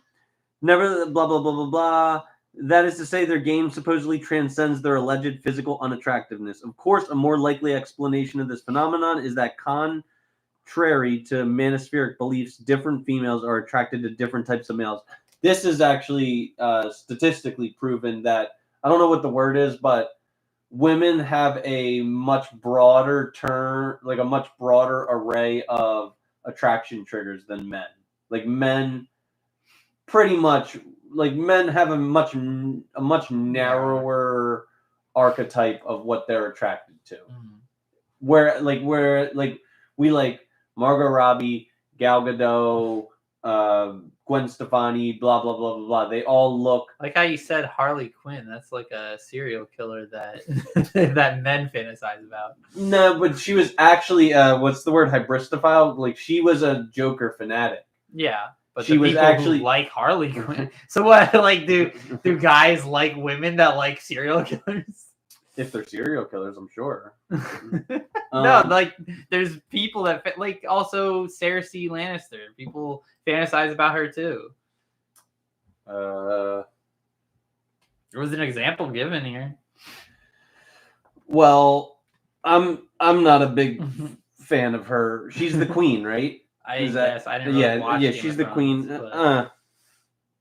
Omega Rage, So what is Omega Rage? It's just when you're like... is a purported state of mind reached by Omegas in which their lack of sexual prospects leads to violent, sexual, suicidal, or homicidal behavior. So the mass shooters. The most horrific example in recent memory would be the 2014 Isla Vista killings. Yeah. Manospherians will often use this as a jumping off point to advertise their ideology, going as far as to state game can save lives. I'm not going to dispute it. More than most game ideology, this heavily reinforces the argument ad baculum, argumentum ad baculum. Is this Latin? At the heart of it all, women are expected to provide sex not because they want to or feel attracted to the person. That's disgusting. But because of the possible consequences of saying no. Do you know what one-itis is? Yeah, I've heard that before. It's like where you just kind of want to be alone, or is it that you're stuck being alone? No, you're like stuck on one person. Oh, right. Yeah. Do you know what an orbiter is? That's like what Destiny's people are. No, Well, he calls them orbiters, like the ones that. I mean, I guess it's probably in terms of a relationship. Said, like the implication. Huh? It's a Always Sunny reference. The orbiter is a male who has entered the friend zone, but somehow continues to like his female friend, despite the fact. Ryan McMillan said, Oneitis is more the idea that there's one person out there for everyone. Yeah. But like the orbiter, he's in the friend zone, but he somehow continues to like his female friend, despite the fact that they don't want sex. According to the manosphere, sexual relationships are the only valid relationships that heterosexual men can and should have with women. Outside of manosphere discussions, these are known as platonic friends. Should we talk about this? Okay. Or do you agree with her condescension? Well, like what that... I mean, I don't think everyone thinks that... I think there are some people that think men and women can't be friends. Can't be friends. See, but... I do think men and women can be friends. Mm-hmm. But there is a difference between platonic friends and friend zone. Because yeah, like if me and you are platonic friends, right? If someone is already attracted to someone, it's kind of difficult. It's for most people, it's very difficult to just be friends. If you've already had like romantic attraction to someone or sexual attraction to someone, it's really kind of hard to do that. Platonic friendship is possible, but don't let your guard down. Like you and I are platonic friends, right? I don't know. I think you're kind of hot. Yeah, we're platonic friends. If we went out to eat or went out to a movie, would either one of us pay for the other one? No, but why not? Shouldn't we be talking about men versus women, or because we're talking about a man versus man? Like we're not attracted to each other. We're platonic friends. Well, wait, are you saying men are paying for women platonically? No, I think they're in the friend zone. If you're paying for if you're paying for a friend, company, then that's you're in the friend zone. Yeah. But if you're going Dutch, you can go Dutch with your friend. Yeah, there's nothing. I do that with a lot of my female friends. I wouldn't call it going Dutch because it's not like a relationship like that. So it's just like friends going out and ordering their own stuff. Sometimes we'll pay back and forth for each other, but like we do that sometimes, like buying pizza or like driving, paying for gas, Russell all that kind of stuff. Said, as a married man, I wouldn't hang out with a platonic female friend. That would be inappropriate. Well, I wouldn't say that. If they're platonic. It could be, and I wouldn't fault anyone for thinking that it is. Also, it could not be, and I wouldn't fault anyone. I would say if there's like never been a history of like anything more than platonic relationship, there's nothing wrong with that. Yeah, I mean, I think it could be. So this is something that Rye, promotes often. Do you know what plate theory is? No. Plate theory is the idea promoted by Puas that males should date as many females as possible at the same time. Keep the plates spinning to maximize their chances of success. Some Puas have rejected plate theory. It is not to be confused with consensual polyamory, which is practiced mostly by non-Puas, and in which all parties are aware of what is going on. Ryan McMillan said, spin them plates. Puas who don't spin plates don't usually... Puas who spin plates don't usually tell their dates what they're doing. What do you mean? Tell them that they're dating. Yeah, she's like villainizing it, but this is the way that most women date. That's how dating apps work, basically. Sure. I just think I think due to the limited sexual selectivity of most men have one-itis and are unable to spin a variety of plates. Well, I don't like the idea of it for either way. Like I'm monogamous and believe that like if you're still dating around like early on is your first date, sure you can have other options that you're looking at, but like if you're starting to I'm just looking at this next term. I'm not laughing at you. But if you're starting to feel more for one person, I think you should be dropping off those other ones and focusing more on that one person. Sure. For either gender. Mm-hmm.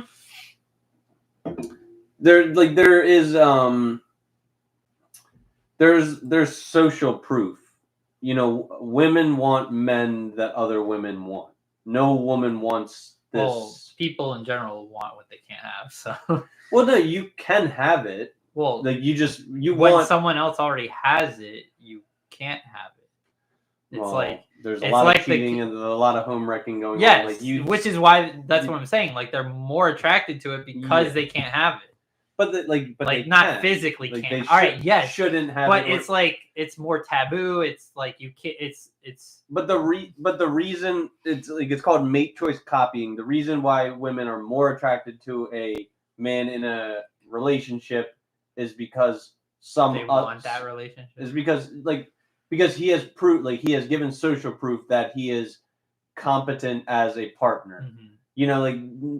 Russell said, I can't have a gorilla. I also don't want one. You don't want Harambe? like if you take two men, all things exactly equal. One man enters a nightclub alone. Another man enters a nightclub with 4 women on his arms. Naturally, the man with 4 women on his arms he's going to draw the attention of other women in the room, all things being completely equal. Mm-hmm. He's demonstrating social proof. He's going to have I agree. made choice copying occur. The pre-wall prance. I think this one's funny. Prance. The pre-wall prance is when a female in her mid to late 20s panics upon realizing that she is fast approaching the wall, tries to pretend to be a unicorn in order to snare a beta while she still can. This involves losing weight, acting feminine, taking up wholesome hobbies, claiming to be a virgin, and trying to erase traces of her ever being on the cock carousel. You know all the pills, right? We already did this. I don't remember all. Yeah, but like they kind of like are like once you learn the rainbow of the manosphere, it's kind of. I mean, I don't remember them, so I don't know what you're saying. A roasty? What's a roasty? I imagine it involves like spit roast. Oh no, okay. A roasty is an incel term for a woman who is not a virgin, from the mistaken belief that such a woman's labia resemble a roast beef sandwich from having coitus. I love how they use coitus. What is this? Sounds like an Urban Dictionary like X term.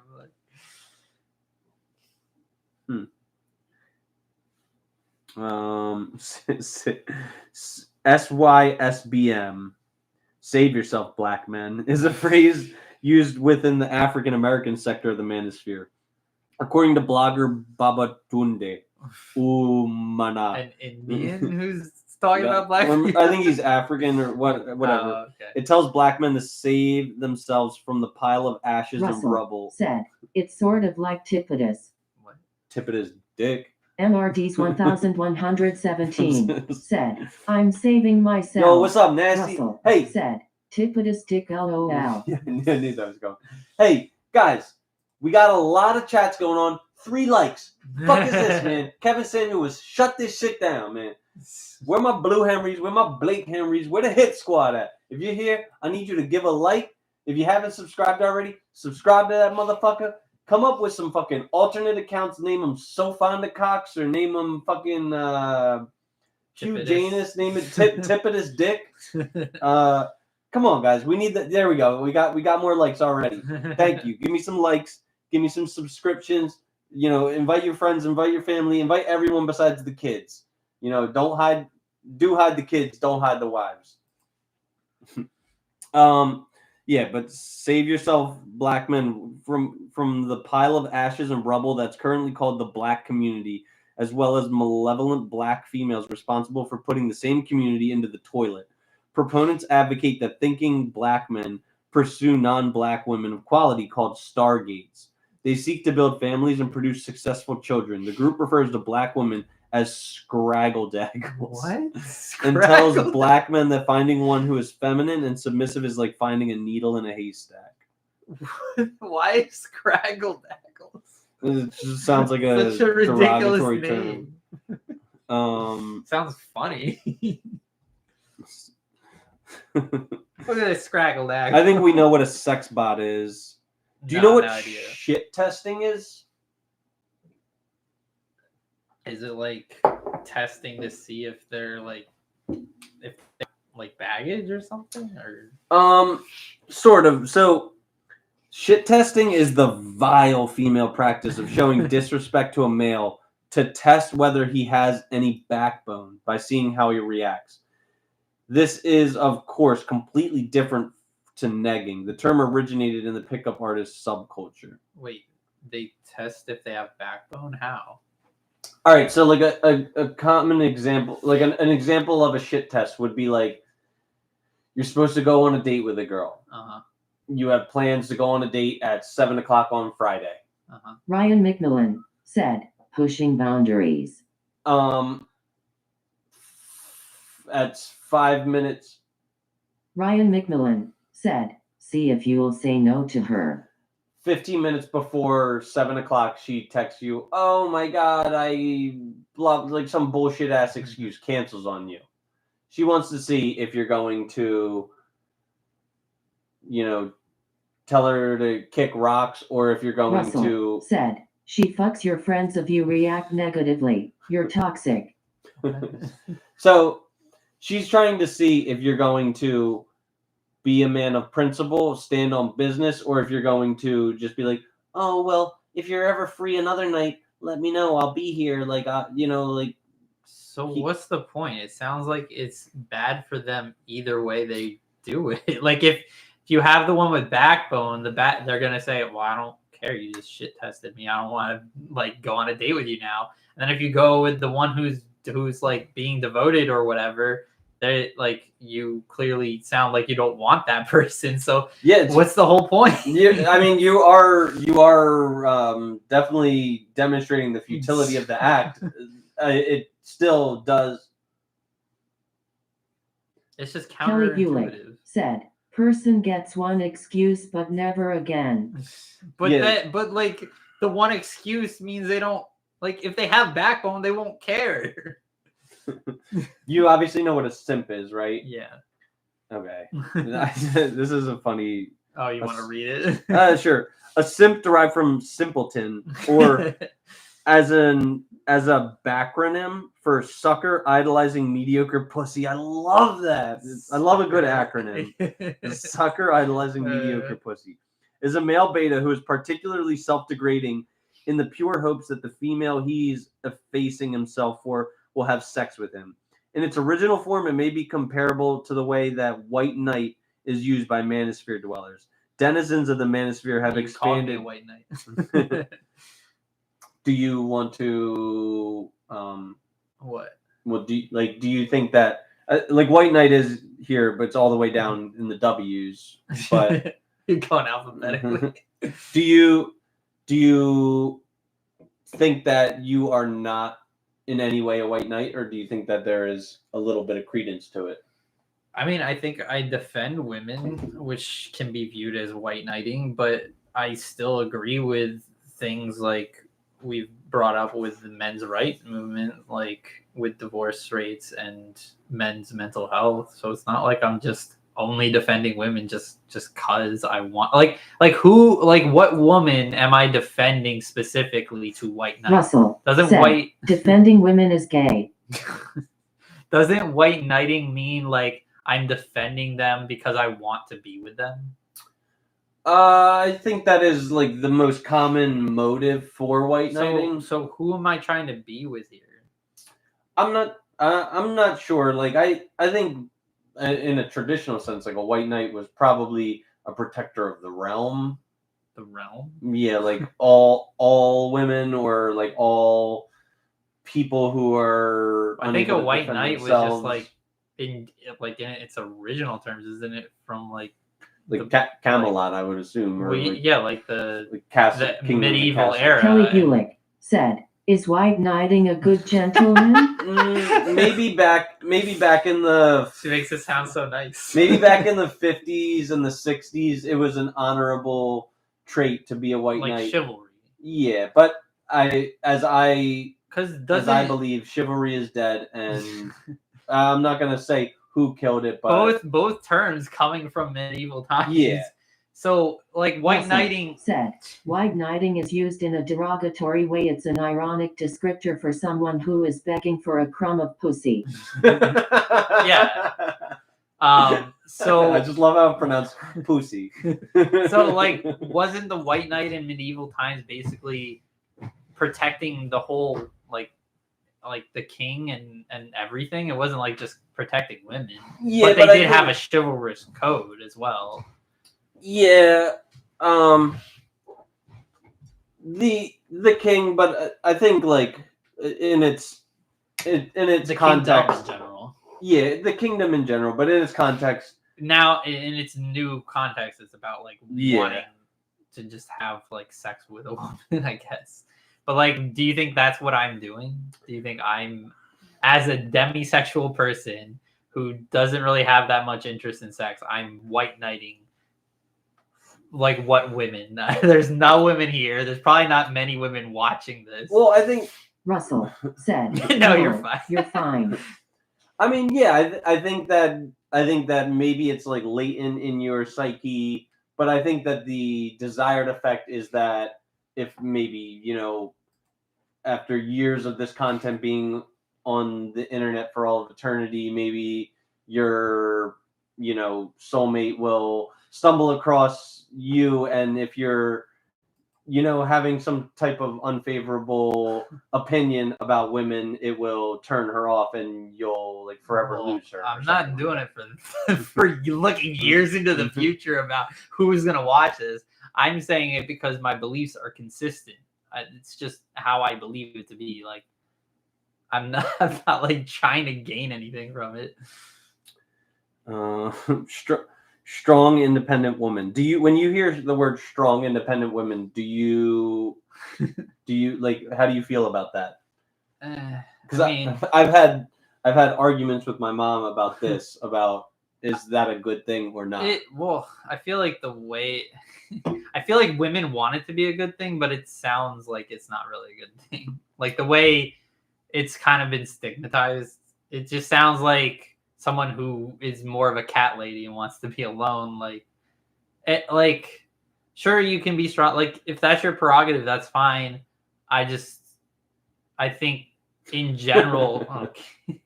What? You keep laughing because just this definition is so like these It's funny because this woman is like I'm assuming she's a woman. She might be just like an extremely frail, beta blue-haired, septum pierced male. But okay. In manosphere speak, a strong, independent woman is a disparaging caricature of a woman who constantly posts on social media. Russell said, if it's genuine awesome, if it's a forced girl boss, then it makes me want Canadian health care. Yeah. It's constantly posting on social media about how self-reliant she is, but is actually unable to do anything herself, and her main source of income is alimony, child support, OnlyFans. She will only learn how weak she really is after she hits the wall and men stop simping for her, after which she will use the last of her money to buy some cats. That's kind of how I described it. Because it sounds... Buy a dog and die alone. Because it sounds like that there's kind of like two split definitions of it. Like one is where it's like people like being fakers and posers and like pretending like they're girl bosses when they're really not. And then there's people who actually are and just are independent and really don't need help. But I feel like in general, both genders will want someone like they want company in general, whether it's of the same sex or the opposite sex. It's like you don't want to be completely independent of everyone. You want to be dependent on someone for something. Like people want to feel needed. So like just Ryan being McMillan independent, it's not going to do that. Banded wad of American dollars. Dog face. Skull.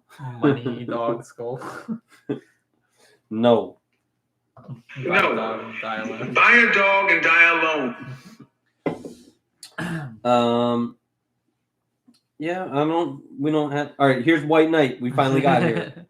A white knight is a male who defends a female in an argument.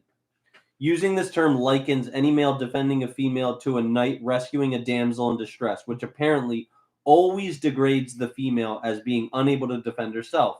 Never mind that women who can and do defend themselves get called other things. Furthermore, white knights apparently only defend females in the hope of getting sex from said females. White knights may also be accused of being blue pills, betas, manginas, etc. The term is always derogatory and is intended to end discussions through humiliation or embarrassment. Women on the internet can also get mistakenly accused of being a white knight, which doesn't lend any additional credence to this accusation. Though it is amusing for the woman to be called a white knight, while it is extra pathetic for the accuser. How can a woman be called a white knight? Russell said, OMG, the author shops at Torrid. For real, though. Torrid's like a plus-size girl's outfitter. Yeah.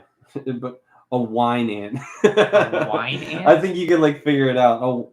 A wine ant is a woman who becomes independent and goes on lavish getaways while expressing no desires or interest to have any children. What is whittledry?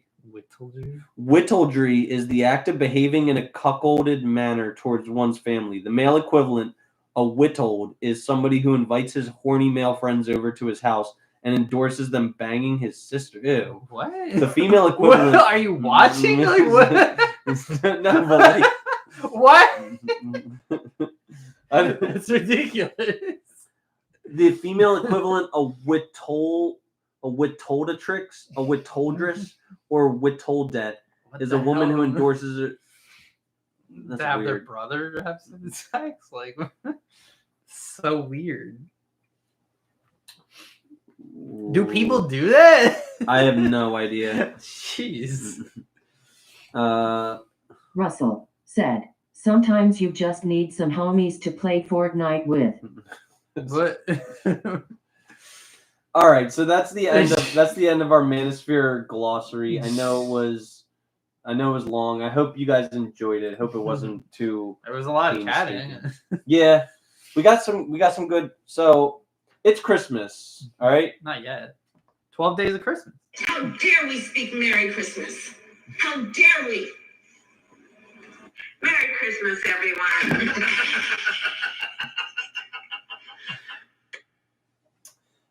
What is the most problematic Christmas song? Let's get into this discussion because Hanukkah starts on the same day as Christmas this year.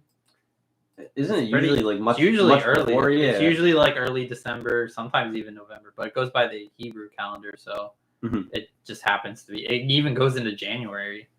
I feel like I had a problematic Christmas song. Oh yeah, actually, the 12 Days of Christmas.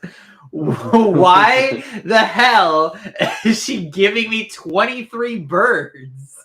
Like, what am I supposed to do with 23 birds? Like, the 5 gold rings, that's good. Like, I'm gonna cook turtle doves and like swans and like the French hens. Sure, I'll eat some French hens. Wait, so what are there? There's 2 turtle doves, 3 French hens, 4 calling birds. Okay. 6 swans swimming. 7 geese laying. Oh, so it's swans and geese. Yeah, like why am I getting cook them all, bro? You make a turducken out of them. It's more than a turducken. There's so many birds, and then why am I getting like 30 Russell people? Said partridge. And a partridge. And a partridge is a bird as well. Give me that pear tree though. I'll take the pear tree. Sure, I like pears. Pears are my favorite fruit. But then also, why is he giving me like people? Why am I getting drummers? And wait, why are you assuming it's a guy? She it doesn't matter. It's it's generally she because it's a guy singing it about a girl giving. Well, I guess it could be a guy. Do you have you ever heard the condescending, sarcastic version of it? Probably. Where it's like, or the Muppets going to my in-laws, hanging Christmas lights. Yeah, they talk about all the things they hate. I'm pretty sure I've heard a lot of You get to versions keep of it. the people. No, I'm keeping the people. But why am I getting? I'm eating the livestock, and why are they giving me maids of milking? Give me this milk, yo! Give me all the milk maidens, bro. I'm gonna be pipers drinking milk until March. Pipers, drummers. What else was there? Drummers drumming, dancers dancing. Wait, what's? Let me look it up. What's the 12th day of Christmas? I think that's the dance, or is that dancers? I don't know, but all I know is is drummers or the piper. I think 10 is drummers. If you give me 11 maids of milking, I'm gonna be that piper piping. That's all I know. Lords of leaping. Lords of leaping. Lords of leaping. Good leaping lords. Said Lords of leaping. Where do you even find 12 lords of leaping? If they got that quick twitch muscle, all the better. I'll take 12 of the finest leaping boys. No, it's 12 drummers drumming. It's 10 drummers drumming. Lords of leaping. 11 pipers piping. 9 ladies dancing. Oh, it's ladies. Give me some dancers. Give me some dancers. Give me some and milk 8 maids maids of milking. Give me some milk maids, dude. Give me the 5 gold rings, but I don't need all this other stuff. I only need 7. I don't need all these birds. All right? It's a little, how am I supposed to take care of all these birds or eat all these birds? It's too much. And why is the partridge in a pear tree? I don't know, but all the other birds. Here you go. They're not in anything. That's one of the most appealing, I think. It is, but there's only one, and you also get pairs. So, I think a problematic song is "I'm Getting Nothing for Christmas." Have you heard that one? I don't think so. How's it go? He's like, I bumped my head on Susie's foot. What? Somebody snitched on me. I put a bug in Jesse's hair. Isn't this like Somebody snitched on me. Russell Isn't that like a kid's somebody song? Like a snitched on version? me. Isn't that a version of a kid's song? It's like a kid's Christmas song. Like, I spilled coffee on the rug. I made Jenny eat a bug.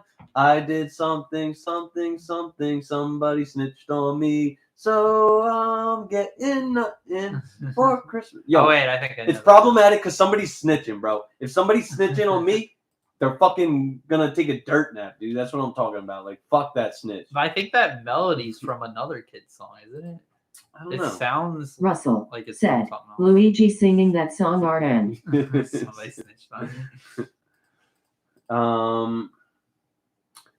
Do you hear what I hear? Do you hear what I hear? Like- What's problematic about it? I don't know the lyrics. Like the little baby Jesus is shivering in the cold. How do they solve the problem? They give him precious metals. Like, Gold. that's not going to keep him warm. Ember Like, not to mention there's like and frankincense. like give him a blanket, give him a sweater, something. Donde está Santa Claus is problematic, dude. Why does the little Hispanic kid not know where Santa is? What Like, do you mean? No one knows where Santa is. He's going from house to house. yeah, but like little middle class, upper class white kids, they don't need to like fret where Santa is. Like, they know he's coming. They know he's gonna provide them ample gifts. But They were already. Augie Martinez or whatever his name is, Augie. Augie Rios, is like, Donde está Santa Claus? Not aquí. Did we already go over I Saw Mommy Kissing Santa Claus? Yeah, we did that last episode. And we did Santa Baby. And Yeah. And we did Grandma Got Ran Over by a Reindeer. I say the Christmas shoes. What kind of fucking socialist Christmas is this? He wants this stranger who he doesn't even know, not only to... Russell said, demanding a hippopotamus is unreasonable. we talked about this one as well. Dominic the Donkey is... Yeah, I was like about to say the donkey too. Dominic the Donkey is a stereotype about fucking Italians, and I don't take kindly to that. Yeah, you'll use the G word. Guido? Kelly Guido? Buick Yeah. said, if the wise men were women, they would have brought blankets, milk, and a casserole. Yo, facts. The wise men are just sitting there with their fucking thumbs up their asses while fucking little baby Jesus freezes in the cold. And it takes a sheep listening to a star. That sheep is like on some kind of drugs. Like, what, like... Hey. Kate N. said, Oh. hey. Hey, Kate. Thanks for joining us. Mhm. Give it a like and subscribe. Yeah, Kate, I please mean, please like us and make a... Kate, feel free to make a... Russell said, Kelly brings a Facebook mom wisdom that I find very Aw. comforting and wholesome. No, but... Whoa, don't go white knighting. Just kidding. But... What, like, no, it's true. Kate N. said, sorry, just got down to bed. I am subscribed and I like it. Oh, okay? yeah. LOL. No, Kate, I wanted to suggest you making an alternative account and naming it maybe like Sofonda Cox or Dixie Normus or Oliver Closeoff. Something Kelly something Buick silly. said, thanks, Ross.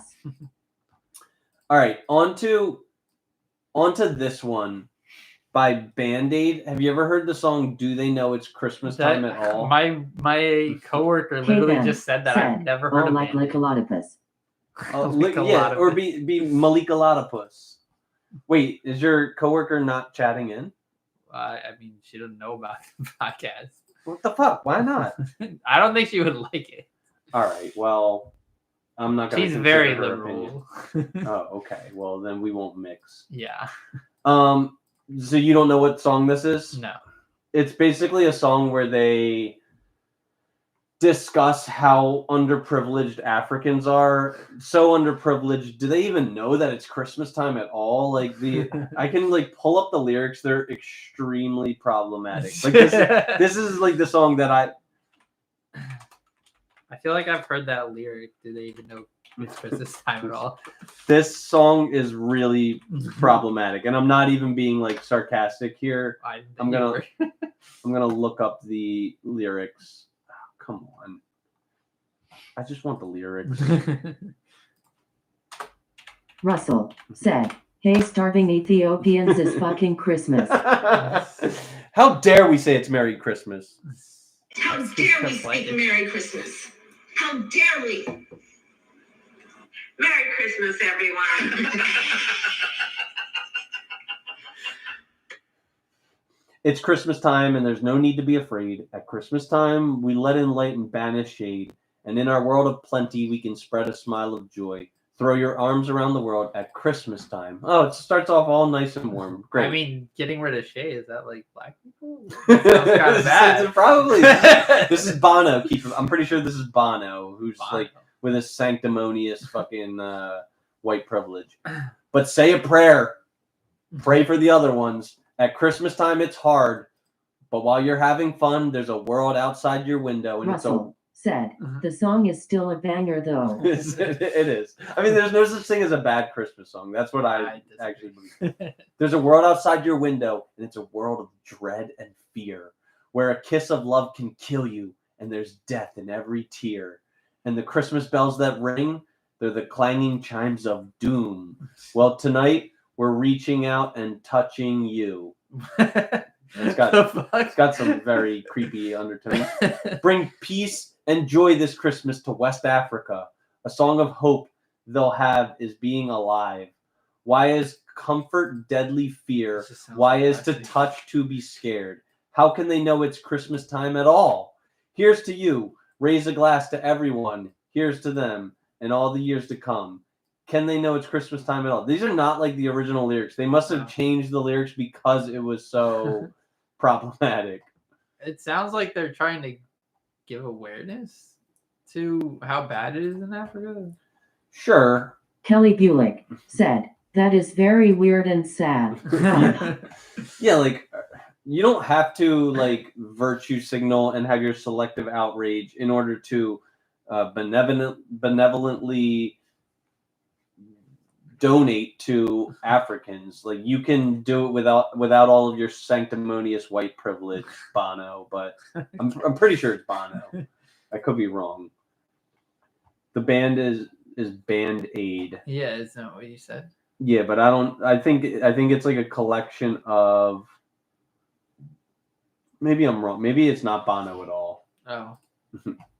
Somebody fact check me. It sounds like it's got Bono's touch on it. That's what I think.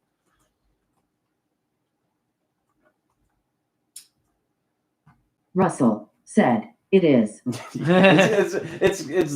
It's oozing Bono's fucking sanctimonious white privilege. It just sounds like it's dripping in Bono's fucking stink. Why do you hate Bono so much? I love you too, actually. And Bono was actually like Bono and Warren Buffett's first wife, Susie Buffett, were actually like best friends. Yeah. And like he actually like spent all of Warren's money. Like she would hang out with Bono. Bono would be like, "Oh, the West Africans need money." Said, "Joshua Tree is one of the best albums of all time." She would hang out with Bono. Bono would be like, "The West Africans need money." And she'd come crying back to Warren. "Oh, Warren, the West Africans need money." And he'd be like, "Here, take this fucking money and shut up." Like, and he would just give her billions of dollars, and she would just like funnel it into a Bono charity. All right, so what else can we talk about? We could talk about. Do you want to talk about like New Year's resolutions, or do you think that New Year's resolutions are? I think they're dumb. Dumb. Do you have any New Year's resolutions? I mean, I never have. Okay. Well, why don't you try and make one? While I look for my New Year's resolution sound clip. I mean, I guess I still have the same want of finding a partner at some point, and hopefully finding a roommate, and eventually just getting a house instead of a townhouse. Okay, but I mean, I don't want to get I don't really care about getting muscular or skinnier or anything. Why not? It's never really been my prerogative. I don't really care about it. You don't think that having like a better physique would facilitate most areas of your life? Some, but I don't want to be liked for just having a good physique, if that's what you mean. No, like I don't do it to be liked either. Russell I do it. Said the best way to not get a partner is by calling her a partner. Why do you want a six-pack then? I want a six-pack because of the challenge. It's like extremely challenging for like a mid-30-year-old to get a six-pack. Okay. And especially to do it without, like testosterone therapy and like to get it entirely naturally is like virtually impossible. I actually like probably believe that I will have a net worth of $1 million before I have a fucking six-pack. And it is like statistically more difficult to have a six-pack than it is to have $1 million for a mid-30-year-old. So, Peanut just got online instead of watching our show. This motherfucker. Kelly Bulick said, your mom had almost a six-pack at 40 after 2 kids. Had almost a six-pack at 40. Almost a six-pack. Not a six-pack. Also, are we talking about men or women? Kelly Bulick said, hi, James. No, he's not here. Don't say hi to him. He's not here yet, but he will be. So is that only for men or is it for both? I assume it's for both. I mean, it's probably really difficult for women. Even more difficult for women. Yeah, I would assume so. Yeah. No, for millionaires, but I don't know about for six-packs. I mean, it might be statistically less likely for women to become millionaires, but it's not like any more difficult unless you subscribe to like, patriarchy theory and this like phantom wage gap. Is that why you're saying it? Yeah, and because it's not a phantom wage gap, there's also not like a lot of women in higher paying jobs. So it's harder for them to become millionaires. All right, so here's my soundbite. If I were to ask you what you did this year, it would boil down to basically, I managed to pay my rent. I managed to eat food most days. I had a little bit of stinky puss. I even managed to save a little bit of money. You managed to find a place to sleep, eat, stay warm, and you did it for a whole year. Do you think you achieved things? Guess what else out there managed to stay alive for a year, stay warm, and eat and not die? A worm. Doesn't even have a face. Put it in the dirt. My goals are to produce another 52 episodes of this podcast, get our subscriber count beyond 1,000, remain sober one day at a time, build my net worth another $52,000, build meaningful relationships with like-minded folks, gain 10 pounds of pure muscle, take more sponsors. How do you measure that?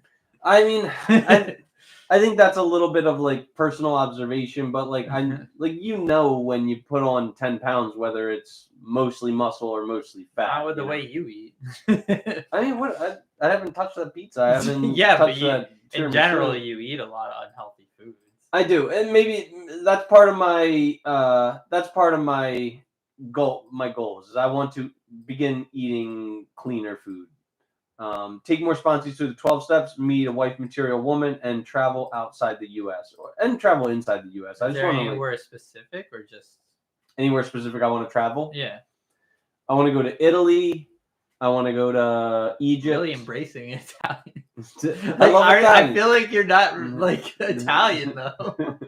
This fucking Luigi guy, he makes all of us Italians look bad. Fucking Marone, holy cannoli. Forget about it. Take it easy, will you? Oh! Expecto Patron in the trunk. Holy cannoli! And Brazil. Brazil. And then inside the US where I want to travel, I want to travel to Omaha. I want to I want to go to the Berkshire Hathaway shareholders conference before Warren Buffett passes away and like be in the same room as Warren Buffett. I mean, I guess it's still something I want to do, but I don't really plan on doing it next year or really soon. But like going to Japan and then also traveling to all 50 states. Yeah. Like I want to. I'm not necessarily sure if I want to do this in the next calendar year, but I would love to eventually be permitted into like Nike's headquarters in Portland and, like explore, just explore like Portland and Eugene and, like all of Western Oregon. I'd like to go to Seattle. Russell said, Chris is going to find of Thai lady boys. I don't want a Thai lady boy. Did you even say Thailand? No, but I'm probably gonna go to Thailand. Probably gonna go to Thailand with Nasty. If not Thailand, Nasty. If you're still watching, I'd rather go to Colombia. Why Colombia? Because it just seems like a cool place. Kelly Bulick said, yes, he should with his wands. What? Russell said, marching powder. What is happening? Oh, like cocaine? Kelly Bulick said, Thai. Thai.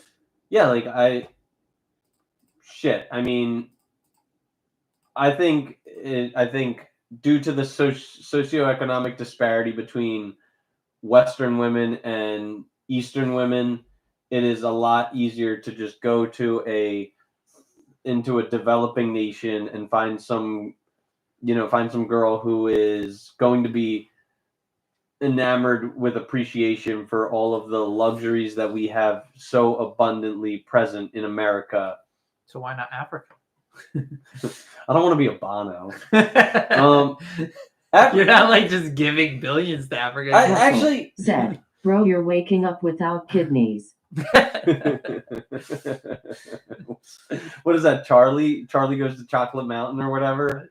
I mean, it's kind of anything. It's like a common. Kelly Bulick said, she will be obedient until she gets here and gets her citizenship. I'm not marrying her. We'll be married under God in a church, but like I'm not going to the like courthouse to like make it official. Russell said, based. Yeah, like I'm like why would I I mean even if she wants to marry me, I'm making her sign a prenup at the bare minimum, and then if she wants to divorce me and leave with what she came with, which is, in all likelihood in this hypothetical nothing, then she can go ahead. I'd rather not be divorced though. So, I couldn't even tolerate a woman whose grasp of the English language was like. Kate then said, "Cause of the ladies in Colombia." I'd much rather a Latina than a Thai girl for sure. Kelly Bulick said, "You are too funny, Chris. Prenup of all you have." Yo, this is what like a lot of modern women say, like, oh, you average men don't need a prenup. Yeah, want a prenup. I don't want to be one of the men that is 40 plus years old. Said, boom roasted. I don't want to be one of the men that's 40 plus years old with an 8 times higher likelihood of self-deletion because I got divorced. That's what happens to men who are over the age of 40 who get divorced. They're 8 times as likely to kill themselves. So yeah, I do have a lot. Maybe I don't have a lot of financial assets, but my life is worth a lot more than leaving it exposed to suicide because I'm depressed because my wife divorced me and took half of my, net worth. Kelly Bulick said, like what if she is an independent woman with more money than you? Then said, this is so delayed, OMG. If she's an independent woman with more money than me, I guarantee she makes me sign a prenup. Like Kelly Bulick said, your dad is still alive.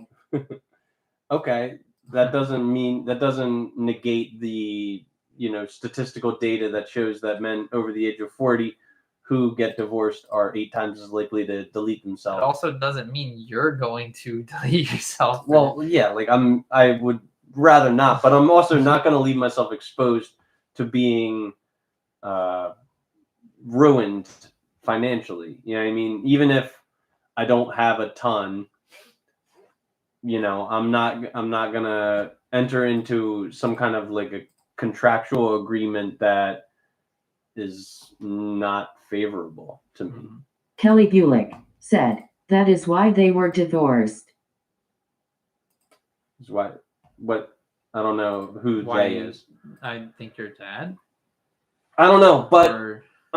yeah, like, I mean, the number one precipitator of divorce is the husband losing the job, the husband losing his job. Said, my wife is wonderful, no need for papers. Oh, Kelly Bulick said, cause they were weak. Wait, so men who delete themselves are weak? Is that what you're saying? That's highly offensive. And Russ, are you... Kate M. said, me and Deb don't have a prenup. I mean, I believe you guys are rock solid. I don't think that anything bad is going to happen. But I mean, there's a stigma against prenups. A lot of women think that if a man asks her to sign a prenup, that he is mistrusting or whatever. I think it's a stigma that is slowly breaking down. But I want to get into... It is kind of fair, though. It is the idea that, like, obviously you want to protect yourself, but... Russell said, if you feel that doubt, don't get married. But if you're, like, doing something to protect yourself, that means you think there is the possibility that it'll fail. There is the possibility. Which means you are not completely trusting the relationship to stand. So there is a little bit of distrust in there. So that is fair to point out. Russell. Ryan but McMillan I think it shouldn't be a stigma. If you ain't no punk, holla, we want prenup. We want prenup. Yeah, it's something that you need to have. When she leave your ass, she gon' leave with half.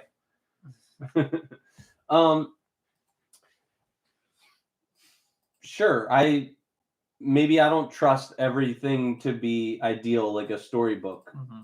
The fact of the matter, which I also think is fair. Like, yeah, like I think it's fair to not trust something 100%. You should be able like to I'm be going into this skeptical with my eyes things. wide open. You know, I'm not going to be a fool. I'm not going to be a sucker. What is a simp? A sucker who idealizes mediocre pussy. Yeah, like idolizes. But what I really want to get into is what Russ said, is that my wife is wonderful, no need for papers. So Russ, are you saying that you were married under God, you made a covenant with God in the church, but you did not go to the courthouse and get it officiated? Because I really like that. Talking about he didn't get a prenup. Oh, maybe. Well, like the tax breaks. What are the fucking tax breaks? Like you get to... It's like half the amount. It's pretty significant. Papers as in prenup, fool. Yeah, fool. I'm pretty sure I went over this with you before. Yeah. Papers as in prenup, fool. Ryan McMillan said, first $25K you make is untaxed. Mm-hmm. I mean, that's a lot. Yeah, it is. I'm like, there are advantages to being married. There are huge disadvantages to being divorced. It is not a minority of marriages that end in divorce. It is a majority. So to go in with zero safeguards to protect yourself against a divorce is ludicrous to me. It's absolutely ludicrous. You got to claim holla at State Farm. I just don't think I don't think it's smart. There's a combined federal gift and estate tax limit, estate tax advantage, higher standard deduction, spousal IRA contributions, FSA contributions, personal residence exemption, earned income tax credit. Yeah. It's all good. Like I'm not... Plus the fact that you can make decisions for your spouse's medical benefits if they are incapacitated. All right. Well, And I'm not gonna act like there are zero advantages to Russell being said, LOL, all these financial perks. Russell said, I just love her. That's good. I'm not gonna act like marriage is a useless institution. You seem like you're acting like it. I just think a prenuptial agreement is an incredibly protective contract that makes it so you are protected. So both parties are protected. I'm not even acting like the woman that I'm going to fall in love with is not capable of having her own assets that she brings into a marriage and makes within the marriage. Like, I don't. How likely is that when usually they're not going to be making as much as you? So because of the motherhood gap, are you talking about? What? The motherhood gap. The motherhood gap is the actual data-driven phenomenon that the pay gap is extremely inconsequential up to age Kelly 30. Said, well, if a woman or the man stays home with kids and cooks, cleans, taxis them around, etc., they say that salary is worth approx $100,000 a year. I don't agree with that. What? If taking care of your kids is $100,000 a year salary. So can you find me the nannies in America who make six figures being a nanny? I doubt there's many. I doubt they're collecting such high wages to be the caretaker for a litter of children. But what were we just talking about? Wage gap. Oh, the wage gap. The wage gap between men and women is extremely insignificant up until Russell said, homemaking is by far the most important job in the world, but it is not in any way the hardest. Kelly Bulick said, get a maid, cook and nanny for less? Yeah, probably. The gender wage gap between men and women up until age 30 is very insignificant, and then at the age where most women reach motherhood, then the wage gap really separates itself. What's the age of motherhood? 30. Why is that the age of motherhood? It's just so many people get my favorite myth before that. My favorite myth is the wage gap. It is not a gap based solely on the gender. It is often, in my opinion, and according to the data, perpetuated and exacerbated by the data. You're just implying your own belief onto the data. The data's not saying that. It's still a wage gap of 95 cents in the 20s, but there's still motherhood in the 20s. That's a lot of people that have mothers that are mothers in their 20s.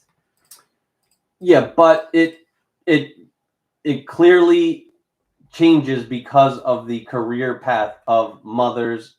That's just what you're suggesting. It could easily be because you're not neither age group is really making that much in their younger years because you don't have the promotions and working at the same job for a long amount of time, having the experience to gain more money. That's why it's not much of a difference. It's multivariate. Anyone who looks at the bottom numbers and calls foul lacks critical thinking. I agree, but I mean, I don't know if this is a topic that we'll ever agree on, the two of us. Mm-hmm. I mean, is there potentially a difference? What's the word he used? Multivariate. Mm-hmm. A lot of women go into healthcare and early childhood education and service-based industries. A lot of men, right out of high school, go into the trades. They become their own business. A lot of them go into food service to start out, or they're just getting internships. If you're talking about straight out of college, no, straight out of high school, you can straight out of high school. You can go into trade school and you could do that for. Yeah, but you're not most people are not going to trade school. That's the problem. Yeah, but trade schools are dominated by men. So college is still dominating trade schools by a lot. Yeah, but college is dominating women. So, I mean, if you sign up for well over 6 figures of debt, how do you think that is going to impact your? So there's earning more potential? women doing college than men, but there's Yes. still more men doing college than trade schools. Okay, yeah. Like trade schools is not. It's a vast minority of people. There's not a lot of people doing that and making money because they're not. But doing, even in secondary education, men are going into career fields that are like applicable to their immediate earnings once they graduate, like science, technology, engineering, and math. Far more men are raised by women than by men. Any patriarchy has been raised by women. Liberal arts is also big for men too. You were a liberal arts, weren't you? Yeah.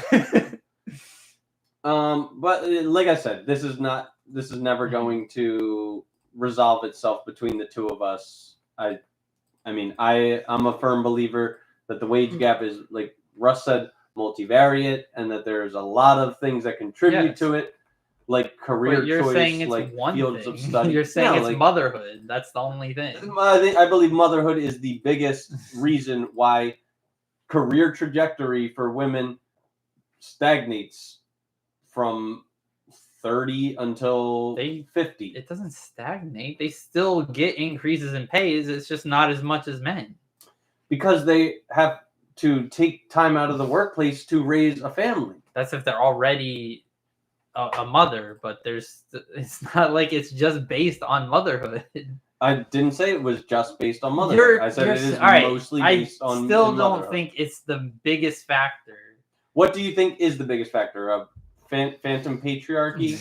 It's not a phantom patriarchy. Societal discrimination? It is literally run by men. It's not phantom if it's factual. Our presidents have always been men. Our CEOs are majority men. That is what a patriarchy is. It is run by men. That's what it means. But that's the definition. Russell said, it's about the general nature of people. Men are more aggressive typically. Men are more competitive typically. And men built society. Are we supposed to? What do you mean built society? Like all of these companies, mostly like 90% of these companies were founded by men. Should they found a company, build it to great prestige, and then hand it off for a woman to direct it? That's the glass ceiling that people do. They hand it off to a woman while it's already falling. But what if you built a company? When women become CEOs, it's generally when a company is failing. That's what, like, there aren't very many like female CEOs to begin with. And the only time, like most of the times when they actually do become CEOs, it's when the business is already failing. Well, a CEO change would be precipitated by a lack of desirous results. Like you wouldn't, if it's not broke, why would you fix it? So like Russell said, far more men are willing to sacrifice family for the pursuit of career status. Not necessarily sacrifice, but they're doing it for their family. It is the presumed role of the man to go out, work, and provide. Not anymore. Still, to this day, can you tell me any male homemaker that you've ever known? What does it matter? They still exist. What? Why do I have to have a personal experience with it to know it exists? Because it's extremely rare. So, what's your point? That it is societally ingrained. It was never. There were like almost never homemakers before. There are more male homemakers now. It's still, and there's also more becoming women a CEO working. Is an ego thing. At a certain point, it's not done for those around you. Let's see. Russell said. See, Walter White. I'm sure I got some Walter White clips in here. No, this whole thing, all of this, it's all about me. I mean, 4% of live births are under 20 years old. 45.1% of live births are 20 to 29 years old. So wouldn't this motherhood gap occur in the 20s rather than the 30s? What's the majority? You add those together, that's 50%. Okay, so what's the other 50%? 47% is in 30 to 39. That's basically the same as 20 to 29. It was 45 and 40? 47. So you said 20 to 29 is 45.1%. 47% is 30 to 39. There's another 4% in under 20 years old. And then 3.9% in 40 or older. That's the math's not mathing. What do you mean? You said 47. 4% under 20 years old. What's the largest sample? Is 30-year-olds, right? At 47%, yeah. Then what? Then 45.1%, 20 to 29. Russell What is said, that? It is possible that That's men and women want different things in life as a 92%. general rule. Okay. The math is exactly 100%. What are you arguing? But still, the majority of motherhood begins at 30 years old. It's like literally 50-50. What? 45.1%, 20 to 29, then 4% under 20. That's 49.1% under the age of 30. That's like very minuscule. So are you disputing that the motherhood gap plays a part in the wage gap? I'm disputing that it happens at 30 years old. Why? Why would it happen at 30 years old if half of it is coming from 20-year-olds? I'm sure a lot of those 20-year-olds are probably single mothers that don't have the luxury of leaving the workforce. They have to work to provide for their family. Said, if men and women only had genitals as a difference in a vacuum, then sure, there's an unfair wage gap. Yeah, well, like what are you saying, Russ, that if our anatomy was the only thing that differentiated the two of us, then there's a wage gap, but you think that we are psychologically different and therefore have different wants and needs? And yeah, I mean, there is a societal expectation upon men to be providers. There's a societal expectation upon women to be nurturers. I didn't make the rules. Would I love to go 50-50 with a woman and take care of the kids half of my life and then go to my job, part-time, and she does the same? Of course, I'd love that. That sounds like a egalitarian utopia. That's not the world we live in. Men have to work a minimum of 40 hours a week. If they really want to be like a high earner, probably got to work more like 50, 60 hours a week. What do you think is a more difficult job, to slay it in a career? Russell said, my wife thinks women should even have the right to vote. LOL, she loves being a mom. Russell said, shouldn't. Well, if you want to lock the right to vote behind military conscription, I agree. I think men and women should have the right to vote, but I think that women, just like men, should have to, if there's ever a draft, they should have to, be flown over to Kuwait and dodge bullets for that right. Oh man, I don't know if I want to open up this can of worms, but I do. Open up a can of worms every week. This is going to be opened up next week, so we might as well prepare for it. Because, if you think that I'm this, I already know how he was here before. Yeah, but they were all here before. Is a fetus just a clump of cells? Well, it kind of depends what stage you're talking about in the pregnancy. Let's say, when does a fetus you could say not... we're a clump of cells, really. But you're a clump of cells.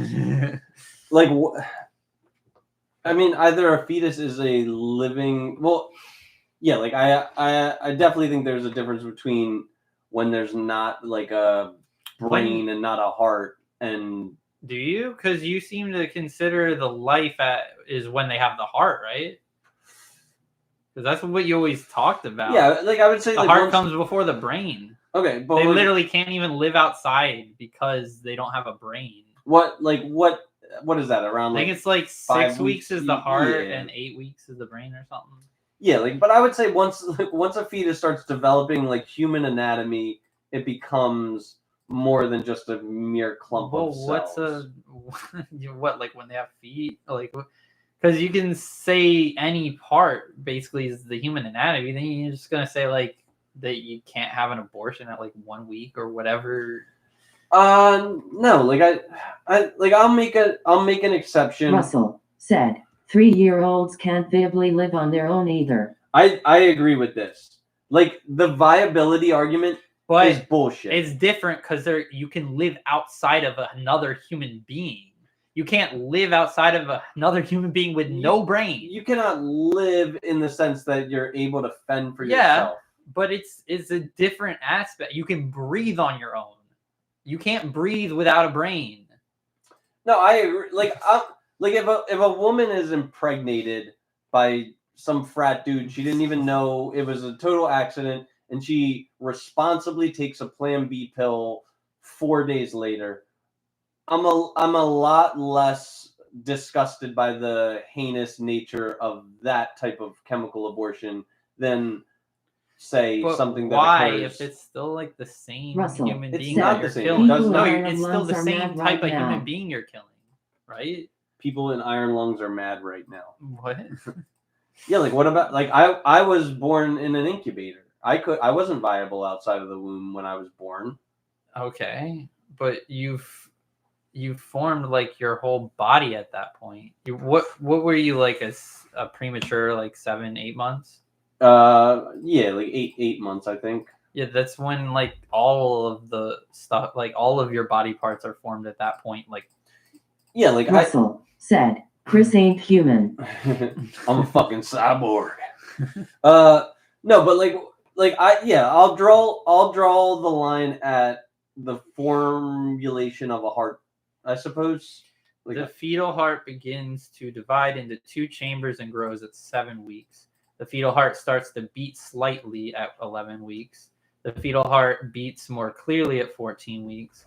Fetal heart is structurally complete and can pump about 24 liters of blood per day at 16 weeks. A stethoscope can be used to hear the baby's heart beat. I think life begins at conception.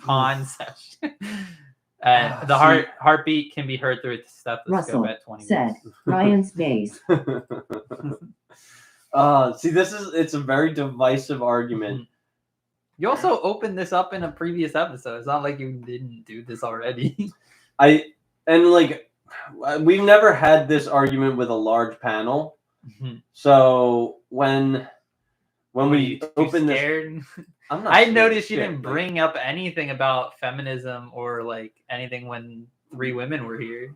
Yeah, dude, because like I'm like we're know them. No, like I'm not. I don't give a shit about music. We're a very fragile, unestablished podcast. So you don't want to ruffle feathers yet? Yeah, like it's extremely hard for us to find any people, like especially people that I'm like having on the show for the first time. With next Ryan week's McMillan episode, said bullock skirt. I knew he was gonna say that. But like, yeah, like when we have a bunch of people that have been on our podcast before, I'm not gonna take it easy on them, which is why I'm, using this as Russell a time for us said, you can't say the C word when you do. All of the C words become a word. What's the C word? Cunt? I can say cunt. Or clump of cells. Is that the C word?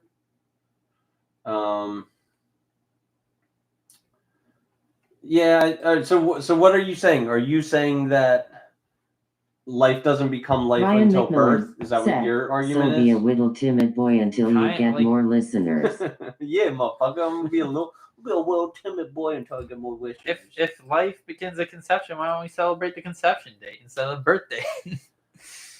We do. We absolutely can celebrate that. Yeah, like also it'd be hard to tell when the conception date is. Fucking like couples that have a kid, they always are like sanctimonious about it. Like, hey, everybody, we're pregnant. Like, I don't think people usually remember the date and celebrate the not the date of conception, but the news is always celebrated. Sure, but that's like weeks, months. Like it's It's not for a while.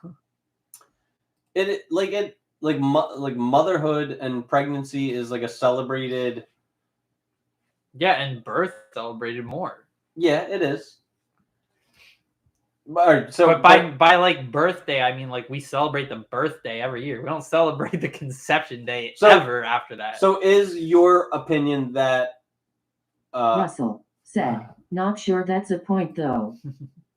Is your opinion that life begins at birth?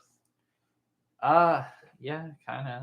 Okay, and Rye's opinion will be that life begins at conception. I'm gonna take an arbitrary stance because I believe you can be the moderator. I believe with this extremely divisive topic, I think a middle ground needs to be had so that there can be a little bit of compromise in our legislation.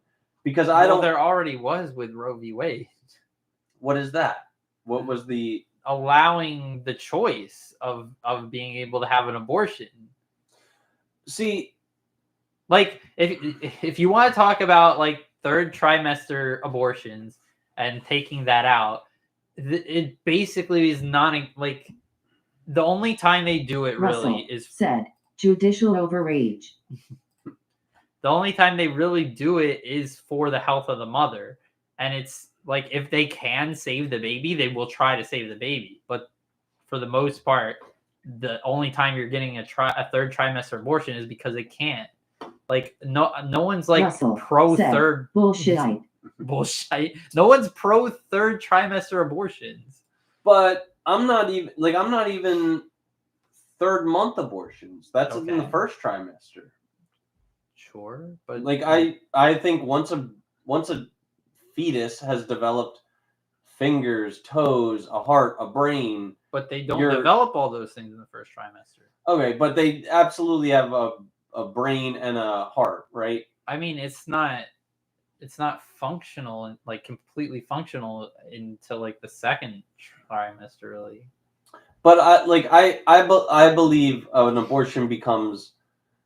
I believe there is a call me a senseless buffoon.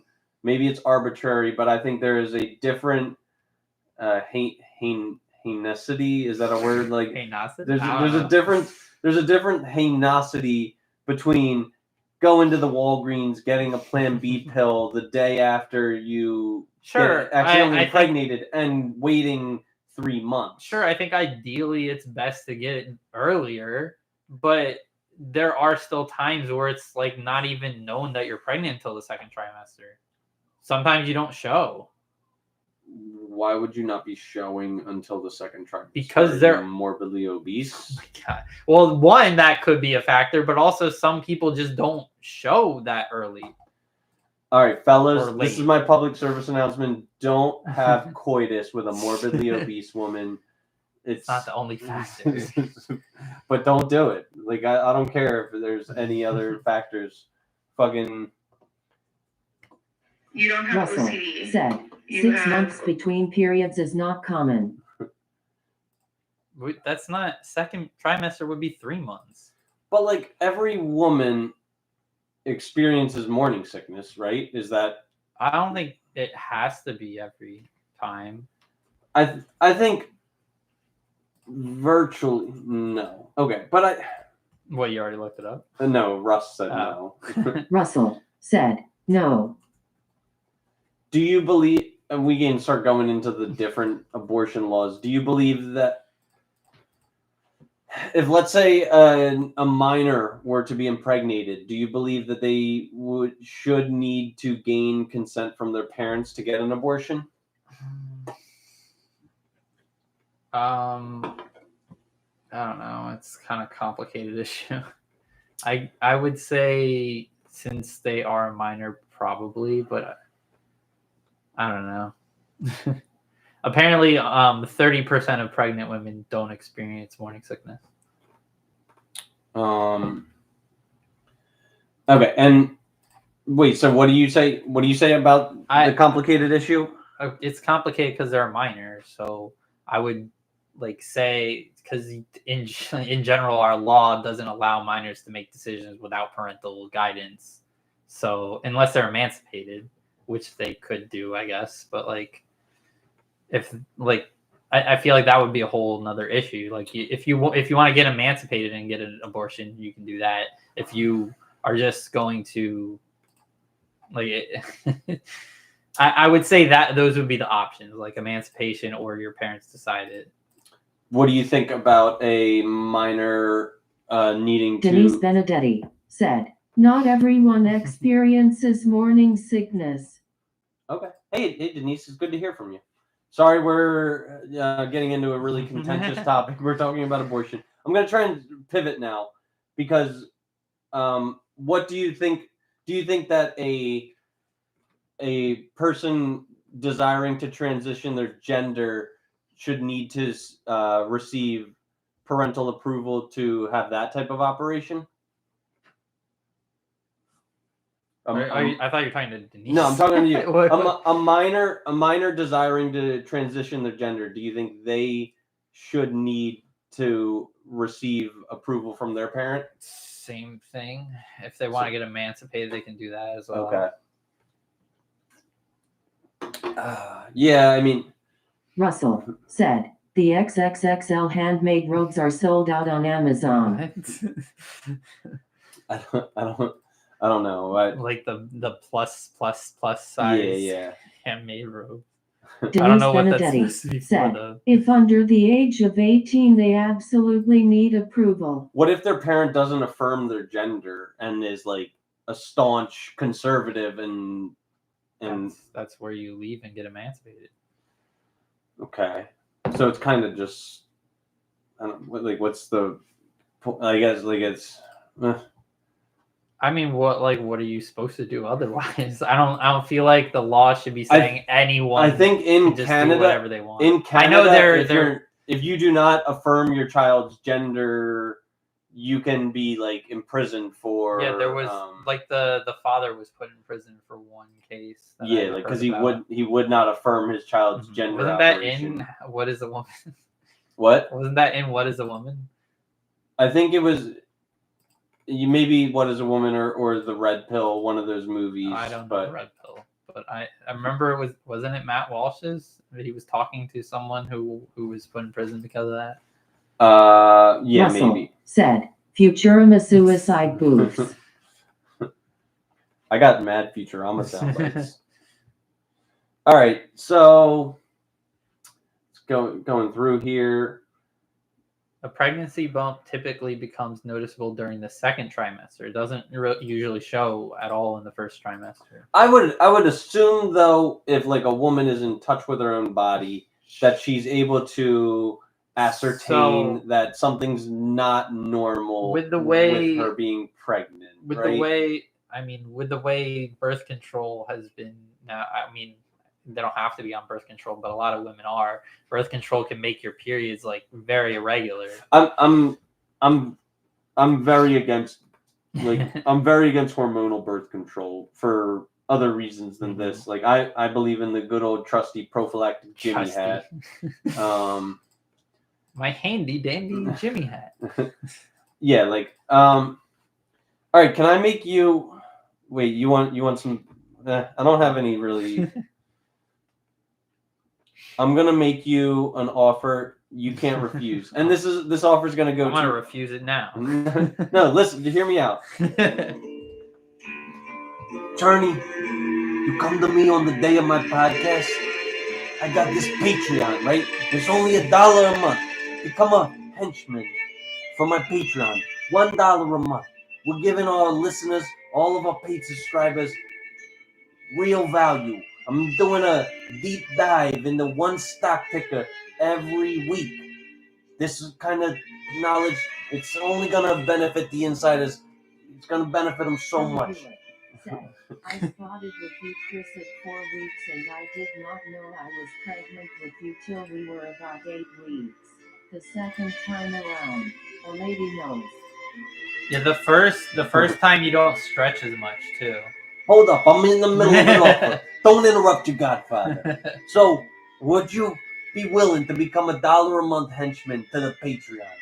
Just think about it. Ruminate on it. It's going to give you incredible value. $1 a month. $1 a month. Come on. What do you say? Not really. Why? You can't refuse. It's an offer you can't refuse. I mean, I feel like I'm doing plenty as it is for you. You are. What are you gonna Kelly spend? Bulick said, "Bad impersonation of Italian." I'm sorry. I apologize to you, Mom.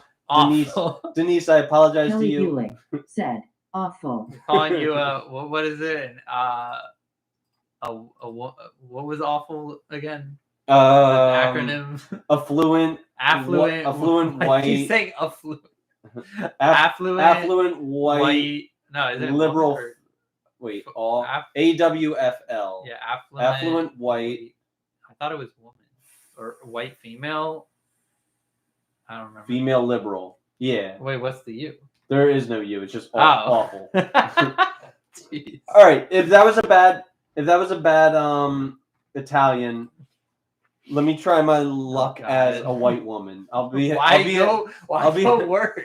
awful. Jeez. Guys, if you're watching, we really appreciate you. And this holiday season, I mean, things aren't cheap. These lights, the pizza, it all comes out of my pocket. And I want you to consider donating $1 a month to our Patreon so we can continue keeping the lights on, so we can continue to medicate Clark. And I'm going to provide you with tons and tons of value. I'm going to give you a stock pick of the week and do an in-depth analysis about it. So if you're here, if you've made it this far, we really appreciate you. Think about all those in need of reaching our station, and maybe we can give a little extra this Christmas. Thank you. Was that a better impersonation? NRD's 1117 You still sound like a guy. Shaking his virtual cup. Are you like hitting the jail bars? They used to call me a panhandler. Yeah, I know. All right, guys. If you don't like it, you're a bunch of hoes. So the audience are a bunch of hoes. Yeah, I'm shaking my virtual cup. Russell said, "Another glossary term, Yuligama." Yuligama? What the fuck is that? Yuligama. Another glossary. Are you able to research that? I guess. Stop it. Russell said, "Yuligama nuts." Yuligama nuts? You Yuligama look nuts. at my nuts? You look at my... lick at my nuts? I don't know. I guess you lick them. I don't know. You lick at my nuts is what I think. You lick at my nuts. Lick, whatever. The weather outside is humid. She trying to her location. She must think I'm stupid. She wanna run the street, so let her ho, let her ho, let her ho. She doesn't show signs of stopping, so who am I to be caught blocking? I really hate to see you go. Let her ho, let her ho, let her ho. All right, if you guys made it this far, I'm all ears Russell for... said 304. Who's doing all the... That's me. you just hitting them all? I was doing that before too. If you guys made it this far, I'm all ears for critiquing us, giving us constructive criticism. Let us know about the set. Let us know about the noise quality. Let us know about our conversational topics. Please, if you're interested in shaping the stock tickers that I am going to provide an analysis for, if you want to, say in a comment, hey, provide an analysis for BGTRT, or whatever the fuck, hey, do it on Tesla, do it on silver, do it on copper, do it on gold, do it on Bitcoin. Feel free to let us know, Russell said, "More abortion discourse." Oh God. I'm not a staunch pro-lifer. I have my opinions, but I ultimately want to bridge the gap on the abortion debate, and that's why it is so. That's why I dread it so much. I don't know. I think these kind of topics they're so divisive. So I'm interested in bridging a gap. Is that so wrong? You sound like you're playing the victim here. Is that so wrong? Well, I don't feel like that's your narrative all the time. I feel like for a lot of, maybe you are trying to do that for abortion, but for a lot of the things you bring up, it seems like you're more trying to get the person to your side rather than like bridging a gap. Well, Russell said, battered housewife Chris. What? He loves me. I swear he loves me. It'll never happen again. Get back in the basement.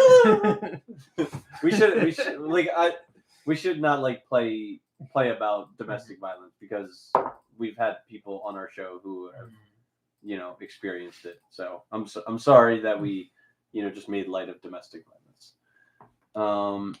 You brought it up. The chat did. We just we played into the hands of the divisive chat. Do you have any closing remarks? Peace, love, and prosper. Thanks for coming. Yeah, thank you guys. Do I have any more Christmas sound bites? Probably. Yeah, I do. Of course I do. Filthy animal. He's like, it's over, right? Do you want to release him?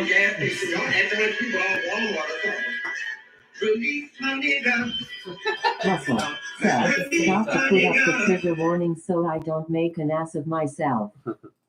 Hey, Russ, this is an open invitation. I'd love for you and your wife to come on the show. Any friends that you have, whatever, you guys are welcome. At this time, though, I think we're going to wrap it up. The sign is real simple, B. It says back it up. You're making a mess. We're making a mess. You either do it right or you don't do it. Oh, we can take I want to do it. You're done. You're done. Russell said, we have 2.5 kids. You're only getting one of us. Okay. Wait, what's the 0.5? Maybe I was going to make a joke about someone else's kid. No, I'm just not going to make the joke. Once again, we want to humbly thank our listeners and pay them ample gratitude for their patronage. Without you guys, we wouldn't be able to have such a high-quality interactive show. So thank you. Thank you, audience. Russell said, pregnant. Ah. Did you notice that I shortened that soundbite like I said I was going to? No, I was paying attention to the pregnant part. It goes right on command. So the audience are a bunch of hoes. That's like that's our breadwinner soundbite. That's right. Didn't the women that came on last time not like that one? I don't know. But this is another great soundbite. You said it was played too loud. Guys, when it snows, which hopefully global warming doesn't stop it from snowing, but just thank the Lord that you get to play in some snow. I'm so happy and grateful that the Lord has blessed me to play in some snow. Without you guys, we blah, blah, blah. Thank you, audience. I'd like to take this time to remind all of our listeners that we're spreading like a virus. The Good Faith Podcast is now officially on YouTube Live with video as well as archived there, and also Apple Podcasts, Pandora, Spotify, RSS.com, Amazon Music, Samsung Podcasts, Listen Notes, iHeartRadio, and Patreon. On Patreon, we're working to build additional value, and I think that I have taken the first step in building some additional value. I'm going to post my analysis on IBM as soon as this episode's over. It's going to be on our Patreon, only available to paid subscribers. We're blah, blah, blah, blah.